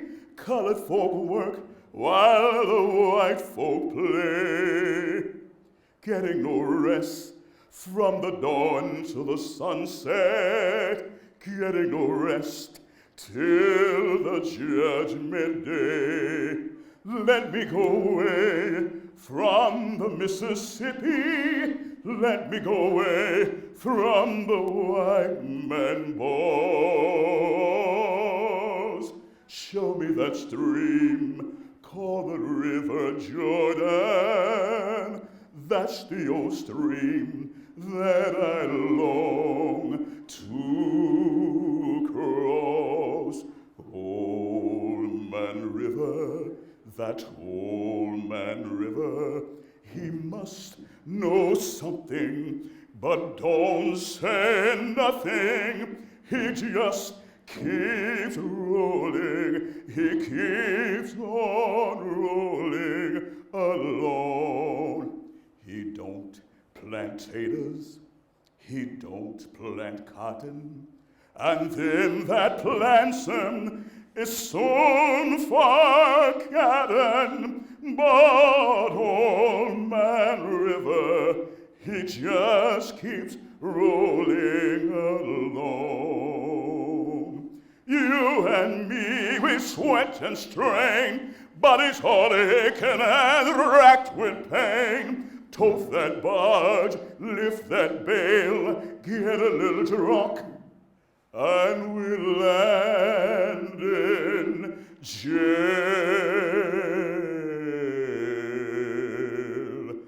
I get weary and sick of trying.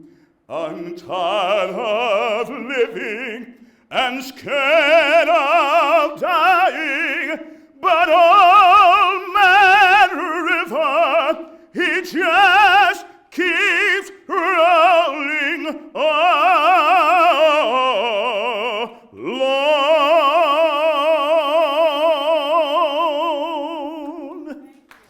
I want to ask you if you had parents. I presume you did.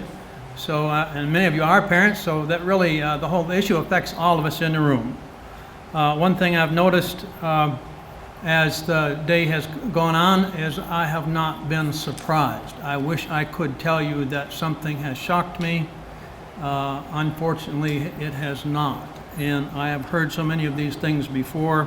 This is a family issue. It affects all of us. It's not a Democrat issue or a Republican issue or a city boy or a country boy issue. It's not a skin color issue. It's an issue that affects your family and my family. And we all come from families. When families are injured, the people in them are injured, and those injuries are hard to fix. We all know there's a certain amount of abuse that does go on out there. My experience is that the amount of abuse by parents is quite infrequent.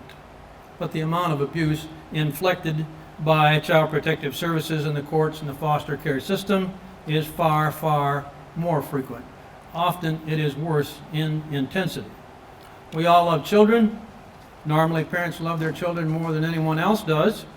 I trust that no one in the room wants children abused, but the question is the current system effectively reducing child abuse? I think you know my answer to that. In my experience as a public school teacher for 33 years, from 7th grade on up, I don't think I saw 5 kids in 33 years that were being abused in any significant way. 2 of them that stand out in my mind were abused before they got to my class, and I know there were a few of the younger girls who were abused in a way that they wouldn't talk about with a male teacher. I know there were a few that got abused at a much, much younger age, and I never found out about it. But the numbers are small in my experience. And yes, I have dealt with children for 33 plus years, and I have dealt with complaints from parents on Child Protective Services, and they outnumber the others many, many, many times over. A couple quick stories. Story number one is an example of how Child Protective Services has intervened when they probably should not have, and they did it unjustly. My friends Marv and Lena, not their real names, had 3 young daughters. The oldest misbehaved. Her father told her that if she did it again, she would get a licking. Well, it got mentioned at school and then went to Child Protective Services. The CPS worker turned it into a different kind of licking. Maybe she didn't know about Roman history. Maybe she hadn't looked up the word lictor on Wikipedia. After much conflict, they had their day in court. My brother was there, told me what happened. The prosecution had the 5-year-old girl on the stand. They said, now did this and this and such and so happen? And she said, yes. It was the defense attorney's turn. And he said, now did that really happen? And she said, no, they just told me to say that. Well, those parents were fortunate and got their 3 daughters back, but they had to mortgage the farm in order to pay for the lawyers. Story number 2, Leo and Jennifer and Bobby, again, not their real names. I counseled the father in my office for depression. Later, both parents came in for something else. But when a CPS case started, they came back to me again.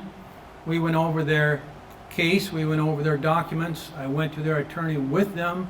I went to the courtroom with them, not as a representative, but more as an observer.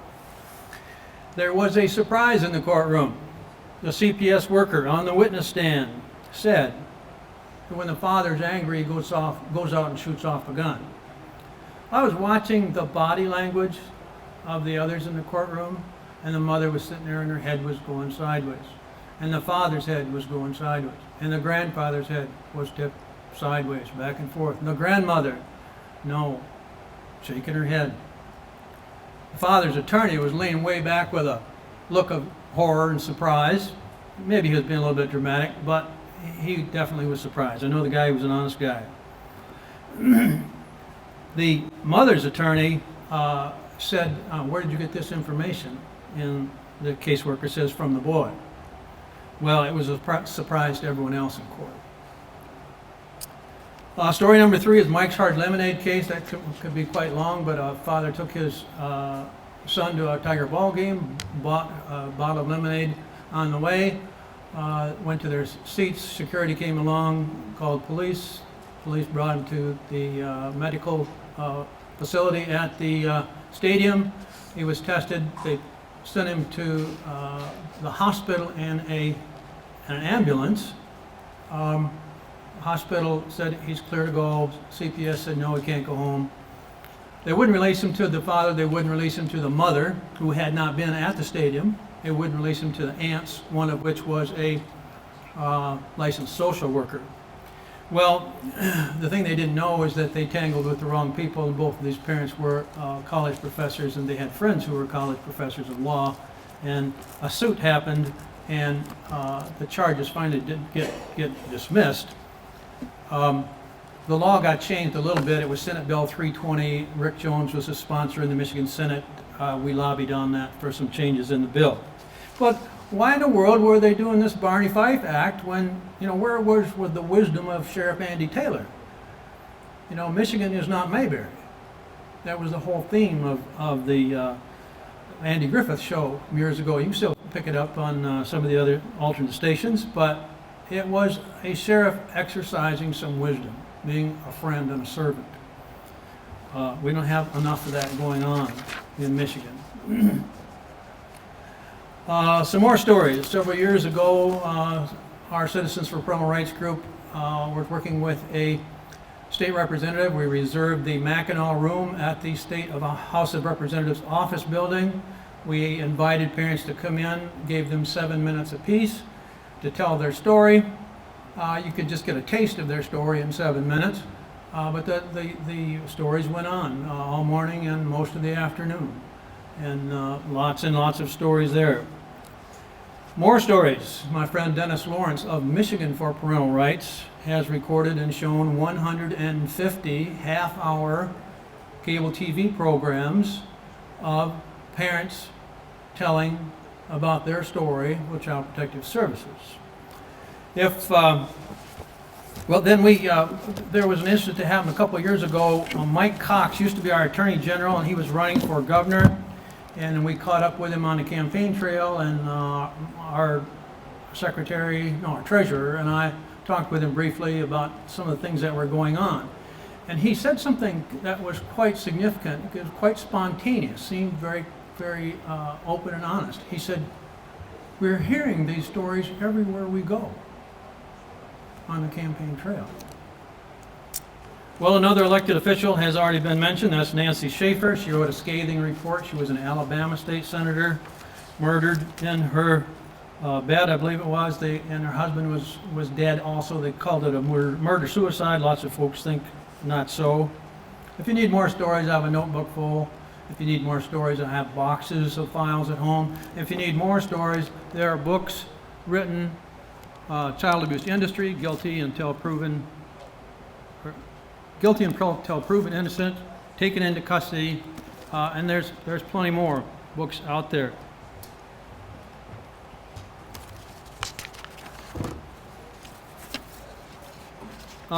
Not only is it unjust and unfair, but it's harmful to kids when they are separated from their families. Anyone that does counseling or work in psychology will tell you that it is traumatic for children to be taken from their parents. So it's not only a parental rights issue, it's the welfare of the children issue. The American Bar Association has a website with a collection of stories about and explanations and studies of why this is traumatic to children. National Coalition for Child Protection Reform has on their website an article about the evidences in foster care versus keeping families together, and keeping families together, even if there's been some minor abuse, gives better results. Why is this happening? Why is it happening? Not just in Michigan, but all across the country. It does happen in some other countries too, but let's just talk about our own.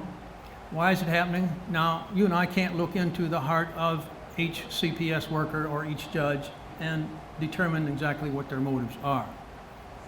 But many around the country agree with what Connie Reguli said from this spot a little while ago. M-O-N-E-Y. Okay? Many are alleging that the flow of federal money into the states is a major factor in increasing the aggressiveness of Child Protective Services workers in the courts. On our website, citizensforparentalrights.com, I posted some of the explanation and links to partially describe the flow of money. It's accurately sourced and footnoted. It illustrates how money flows on a per-child basis. Let me share a few examples, and this is from that website, my website. At least 3 streams of money. Foster care in Michigan. The most recent estimate for foster care payments is $24,500 per individual per year. Of that, I figured out that about $13,500 goes to the actual foster parents, and this leaves about $9,000 in the hands of the government agencies. That's per child. Then if they can get to a point where parental rights are terminated and the child is placed for adoption, there is a bonus, and it's under Social Security Title 4E, and it's called an increasing adoption incentive bonus. It goes to the states if they can increase their number of adoptions above a certain baseline. That can be $4,000 for a healthy, normal child, $6,000, $8,000, depending on the special needs of the child. Well, guess what? A child goes through this trauma, they're no longer healthy and normal. They're all special needs, and that contributes. Then after adoption care, there is a flow of money for adoption care. Now, I went to the Michigan Department of Human Services, Department of Health and Human Services website. And let me read this. You can get this. The link is on our website. But let me just read you some numbers here. A residential care bonus of $10,000 will be paid to an agency that places a child for adoption directly from residential care per child. A MRE rate, $9,325 will be paid to a non-custodial agency that places a child registered on MRE with a recruited family. Now, a foster or relative family is not considered a recruited family. So if an agency wants the big bonus, they've got to give that child to some stranger, a recruited family, rather than to a relative. A $7,000 bonus will be paid to the custodial agency that places a child registered on MERE for 6 or more consecutive months with a recruited family. $8,000, $6,000, $3,000, $2,000, $1,300.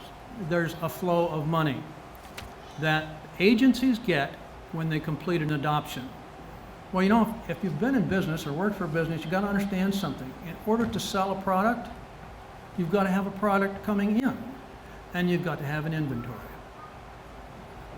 I wouldn't be so crass to say that all of this is about selling children, but I do want to point out that there is a financial motive to bring children into the foster care system so that you can get them out of the foster care system so that you can get money into your wallet. Have you ever discovered a $10,000 mistake in your favor on your checking account? You'd like to keep that money, wouldn't you? Well, everybody works for a paycheck, and employers set up incentive pay, commissions, piecework, bonuses to influence the behavior of their employees. Okay? And these bonuses that I just talked to you about do affect decisions of Child Protective Services workers, I think. Okay? There's a Michigan State Senator, he was a rep, now he's a senator. He tells of a judge who said in open court, and he's thinking about what to do. He said, well, I don't want to do anything that will stop our federal funding. And then he realized what he'd said in open court and had to kind of backpedal. My friend Sally said she heard a judge in her case say, I think this is the child we're looking for. Goodbye, Rio. The granddaughter was terminated. The rights were terminated. Well, I have a commitment from a state rep from my county to discuss this matter of the flow of federal money. She knows some things that I don't. I know, I think, a few things that she doesn't, but we have agreed to talk. She's committed to that. She's on the budget committee. Just had a bill passed that has to do with funding the whole Department of Health and Human Services, and she's good at money. She's a financial advisor, so I look forward to that conversation. Well, I suggested in my experience and my observation more abuse is coming from the system whose duty it is to protect than from parents. One state representative told us in his office that if it were up to him, the entire system would be abolished. Well, if it were up to me, the entire system would get some serious reform. Just had a brief chat with Mr. Nolish in the lobby out here, and that's what I said to him. We need to change the way the money flows. And then we need to gradually get the federal government out of this. If you read your Constitution, and I have read it over and over, took a class on it, it's not in here. There are several things that we, the people, have given the power to Congress to do. Child protection isn't one of them. Family isn't one of them. They need to deal with things like the post office and patents and copyrights and federal or international relationships. They don't need to deal with things inside our state. We're better at it than they are. Okay? I know several state representatives, I've been friends with many of them. I know some state senators. I've talked to 2 or 3 congressmen, and that's if you can make an appointment and, get a chance. All of us can count on one hand the times we've seen a president. The federal government is too far away. They're not authorized to do this. They need to get out of it. I'm not saying they stop it all today. I'd say let's get them out of it 20% per year and give the job back to the states. That gets rid of this financial motive. And that seems to be what's complicating the mess, helping to make the mess much worse. We have some other legislative goals, of several pages of them that we wrote up a few years back. We have gotten a few of these into bills, and a few of them passed. One of them has to do with the flow of money. Another one has to do with civil immunity for CPS workers.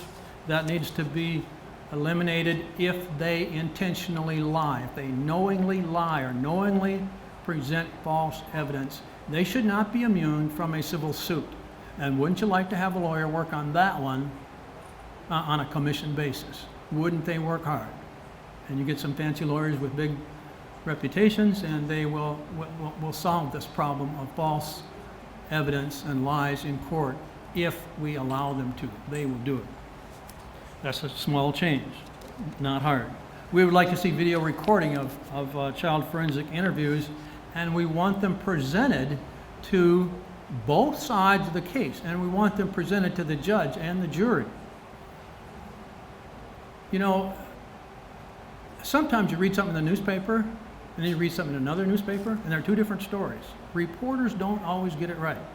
If you have a child in court, you can see the whole story, but often children aren't allowed to be in court. They're interviewed privately, and you get a verbal or a written report from the CPS worker. No, that's not a good idea. If they can't be in court, then let's at least put them on a video recording so that we can see their head shaken up and down, or sideways, or the surprise. We can hear their tone of voice. We can see them squirm. We can see if the questioner is asking a leading question. That would be a big improvement from the system we have now of the CPS worker coming in, giving her word, and everyone being surprised. Shouldn't be that way. We can do that. It's not hard. Most of the places have the equipment already. It can be done. But our most prominent goal is an amendment to the U.S. Constitution. ParentalRights.org is the name and website of the other organization that I do volunteer work for. So I turn my business card over. There I'm the little fish in the small pond instead of the big fish in, no, let me see that. Did I say that right? There I'm the little fish in the big pond instead of the big fish in the little pond. Okay. But Paulette Brock is the state coordinator for MichiganParentalRights.org. They asked her to do that for the state of Michigan. She called me up several years ago and asked if I would work with her on lobbying in the state legislature, and I said yes, and she gave me this fancy title along with it. So let me explain a little bit about amendments to the Constitution, what's in the Parental Rights Amendment, about why we need it and what effects it would have, and about what you can do to help pass it and protect the rights of parents to raise their children. What's in the amendment? Well, there's 5 sections. Let me read it kind of quickly. The liberty of parents to direct the upbringing, education, and care of their children is a fundamental right. Section 2. The parental right to direct education includes the right to choose as an alternative to public education, private, religious, or home schools, and the right to make reasonable choices within public schools for one's child. Section 3. Neither the United States nor any state, Michigan, Oklahoma, California, none of them, nor any state shall infringe on these rights without demonstrating that its governmental interest as applied to the person is of the highest order and not otherwise served. Those last couple words are important. Not otherwise served. Do they actually have to take a child from this couple? Or can they maybe pay the water bill? Right, that's right. Wouldn't that work a little bit better? You don't have to take the kids. Neglect? No. Which is cheaper? paying the water bill once or a court case, and let alone the trauma and the damage to the children and the family. Section 5, this article shall not be construed to apply to a parental action or decision that would end life. And that has to deal with the whole abortion issue. It just says that that decision is going to have to go by the law that's in place wherever it's in place. But a parent cannot force a teenage daughter to have an abortion against her will. So that's what that is about.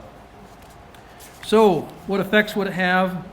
We do not now have a clear nationwide standard on parental rights. We need to have that as a guide for the courts, whether they're local courts, state appeals courts, federal courts, Supreme Court, etc. What else will it do? It will make a change in the standard of proof from the current preponderance of evidence standard for a judge to take jurisdiction over a child. He becomes the new parent based on preponderance. That's the lowest standard. That's not even, there's three standards: preponderance, and then there's clear and convincing, and he has to do clear and convincing after he has taken jurisdiction over the child. If he's going to terminate the parent's rights, that's on clear and convincing evidence. That's a little higher, okay? But criminal, that's beyond reasonable doubt. That's the most difficult one. Well, I think those got to be switched around logically, and that's one of the things that this will do. Is there a way to turn it up, or is this any better if I get into it? I can hear myself. Yeah. All right, thank you. There is something also that the amendment does not do, which is also important. There are 8 different amendments. We have 27 amendments. There are 8 different amendments that say the Congress shall have the power to enforce this article through appropriate legislation. You find that, I believe, 8 or 9 different places. I think it's 8 different places in the amendments, in the 27 amendments. It's not in this one. It doesn't give Congress the power to make laws about children and families. But it does restrict them, and it does restrict the courts from what they can do. Well, let me give you a little bit on the big picture on constitutional amendments. There have been 27 amendments in the 230 years that our Constitution has been in use. Remember that 10 of these were done right away within the first couple of years, called the Bill of Rights. 3 of them were done right after the Civil War in response to slavery, and I'm part of rectifying that. So now we're down to to about 14, 15 of them. And most of those have been dealing with elections, how the Senate, the U.S. Senate is elected, or how the Vice President becomes President, or how the Electoral College works, who can vote, women's suffrage in the 1920s, going from age 21 to age 18 for voting age. That's what most of those amendments are about. There are a bunch of them, and especially those first 10 are about protecting rights and limiting the judiciary. Very few since then have been with the rights of regular Americans. So this is kind of an uphill battle. The way that a constitutional amendment is done, usually there's a couple ways, but the one that's almost always been used is that the language has to be written up. It has to be passed by 2/3 of the U.S. House of Representatives and by 2/3 of the U.S. Senate in Washington. Then they refer it to the states for ratification. 3/4 of the states have to ratify it. I think it only takes a simple majority vote in each state legislature to do that, but 3/4 of the states have to ratify it. The question is, can we do this? The big challenge. Something that hasn't been done very often. It's a lot of work. But let's think back a little bit in American history. Americans have stepped up to the challenge. We've done it before, we can do it again. Think about that Declaration of Independence, when 13 little colonies fought against a world empire and won. Think about our original Constitution, how good it is, and how many copies, or how many countries have copied it. That's kind of profound. Think about how significant the Civil War was. Basically, it was over ending slavery, and the moral side of that question prevailed. Think about the civil rights movement of the 60s. There may be a few folks here that remember the 60s.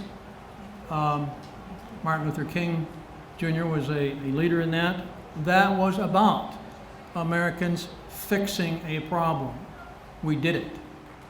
You know, one of the hardest things in public speaking is to be the speaker after the last speaker.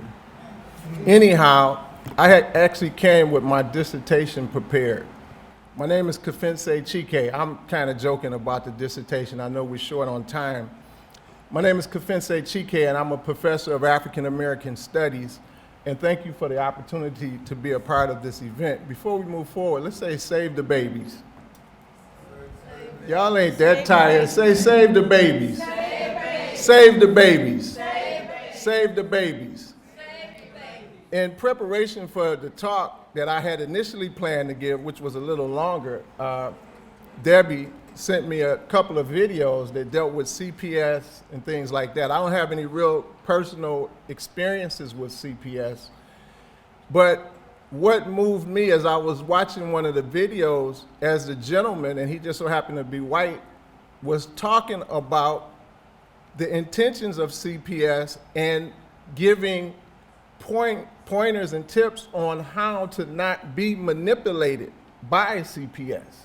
And what immediately came to my mind is the history that people of African descent have of trusting in institutions that were supposed to be designed to protect them, but actually turned in on them. This is a historical reality, and black people everywhere know this, and most of us have it's a very high rate of a lack of trust for governmental institutions. Now, this just so happens to be the quadcentennial. Does anybody know what that means? The quadcentennial.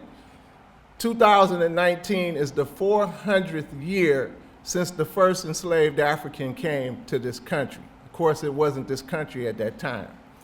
And I organized these 400 years in four historical periods. The period of enslavement, which is 1619 to 1865.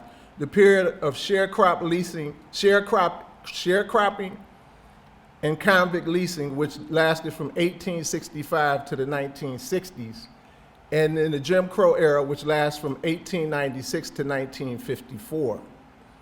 And finally, from 1968 to the present, we find ourselves in the era of mass incarceration. Has anybody seen the documentary 13? If you have not, I urge you to see that. I was in a meeting, I had opportunity to meet the new top cop for the state. I forgot his name. He wanted to meet some community people. I asked him, have you ever seen this? He hadn't seen it. It's very important that we see that to understand how, not just in the era of mass incarceration, but historically, from day one throughout every one of these four historical periods, people of African descent have been systematically oppressed and suppressed through the use of institutions. And that includes law enforcement, the police. In fact, the police were created to keep black people in line and on the plantation. The judicial system and a variety of other institutions, and a major part of this process of oppression or the attack on African American families from the first African that was brought here was to diss the African American family, or more effectively, to dissemble it and make it almost null and void. And this was done because this was a way to wipe out the culture, even though they never could do this. And what is the core of the family? The man and the woman. Yes or no?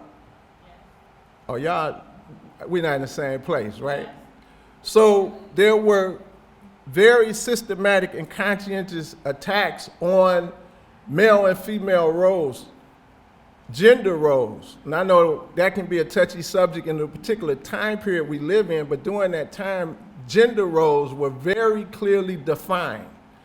And one of the ways to acculturate and disempower those people that were enslaved were to blur those lines.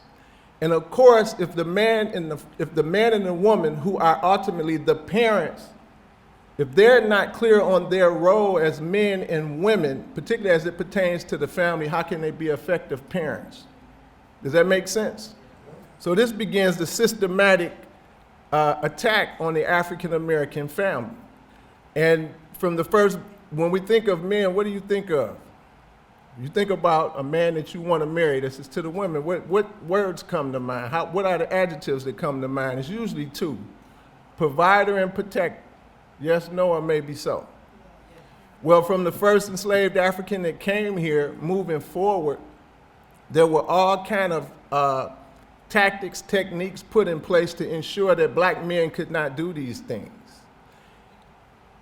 Black men on the plantation were trained to be breeders and socialized to not even be able to provide for their families.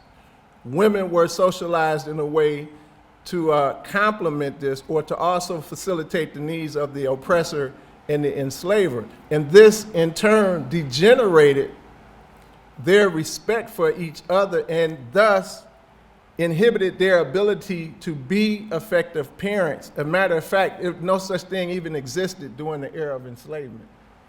Because families were greatly distorted, people were sold apart, their families were not respected. First of all, marriage was not respected. So I could be with a woman and have children. We could create what was called fictive family or fictive kin, but that could be broken up at any given time. So when emancipation came in 1865, the first thing we did when we got our emancipation is roamed around the South from plantation to plantation looking for our kinfolk, trying to restructure our families.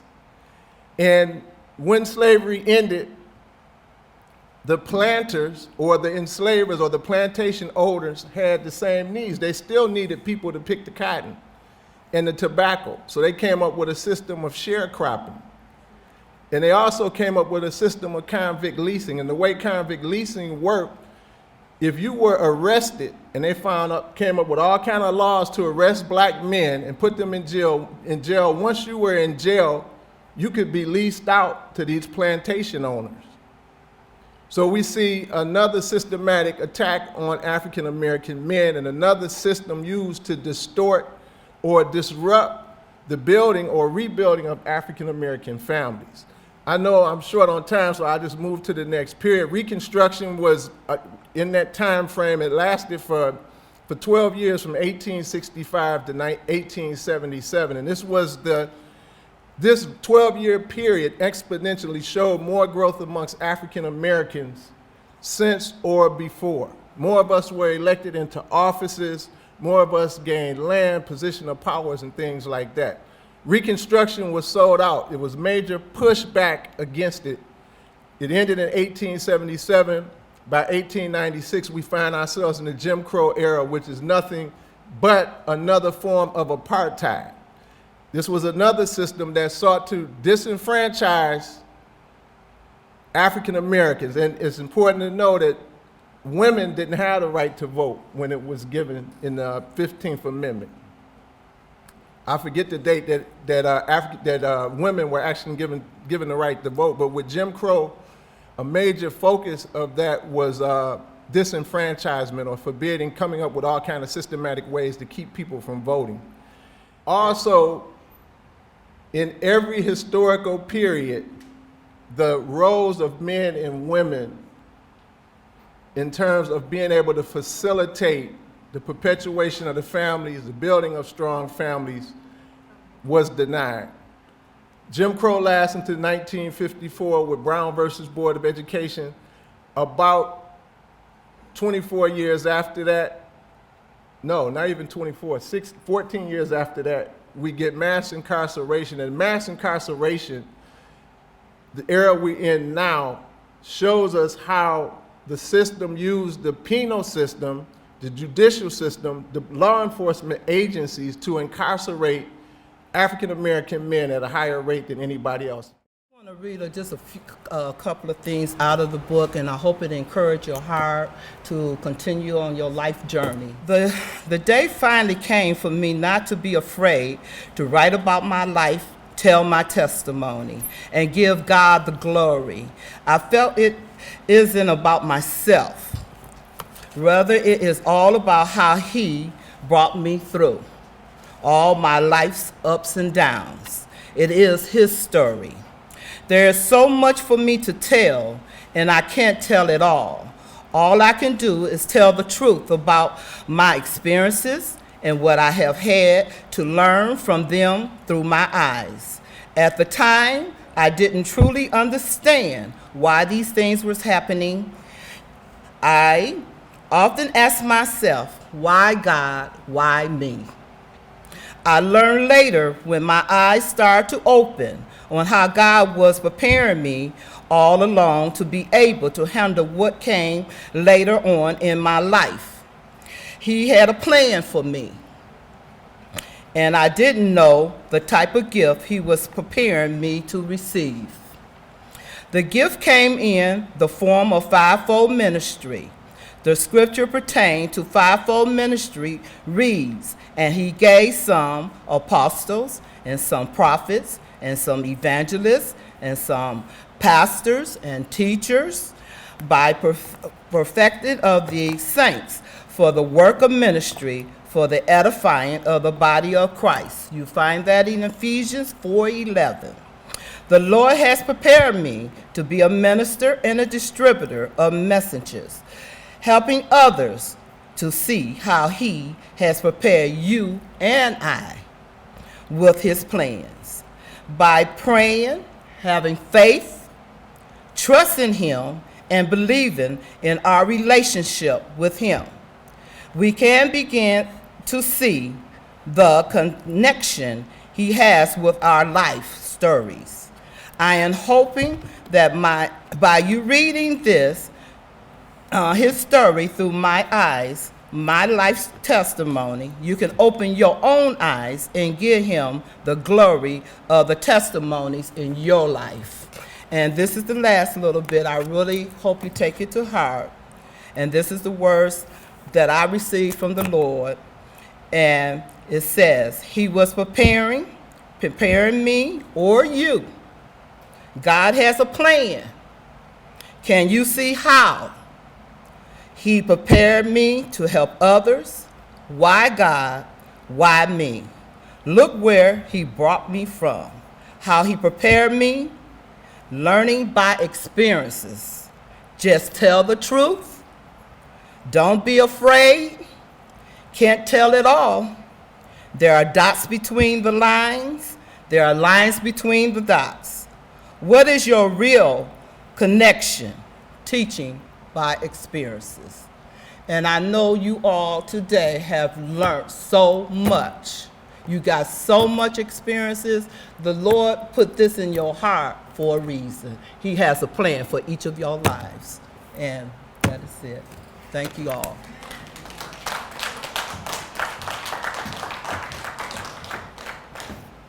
Again, I want to say thank you all for coming. I know it's been a long day. I want you guys to go down the hall and get some refreshments. And I want to say, if you have any questions, you can talk to the people down there. And I believe a lot of us say, you know, why did they take my grandchildren? Why did they take my kids? And like she said, there's reasons between them dots.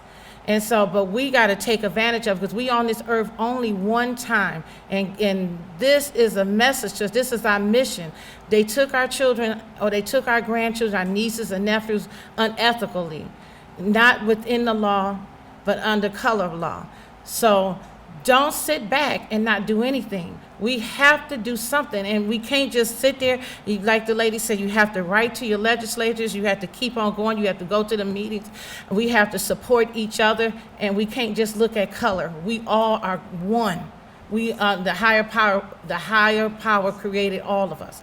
And everybody is not of the higher power. So you will know the people, and you can read their spirit, and you'll know who the people you need to connect with. Don't look at the outside, look at the inside, and look at people's works.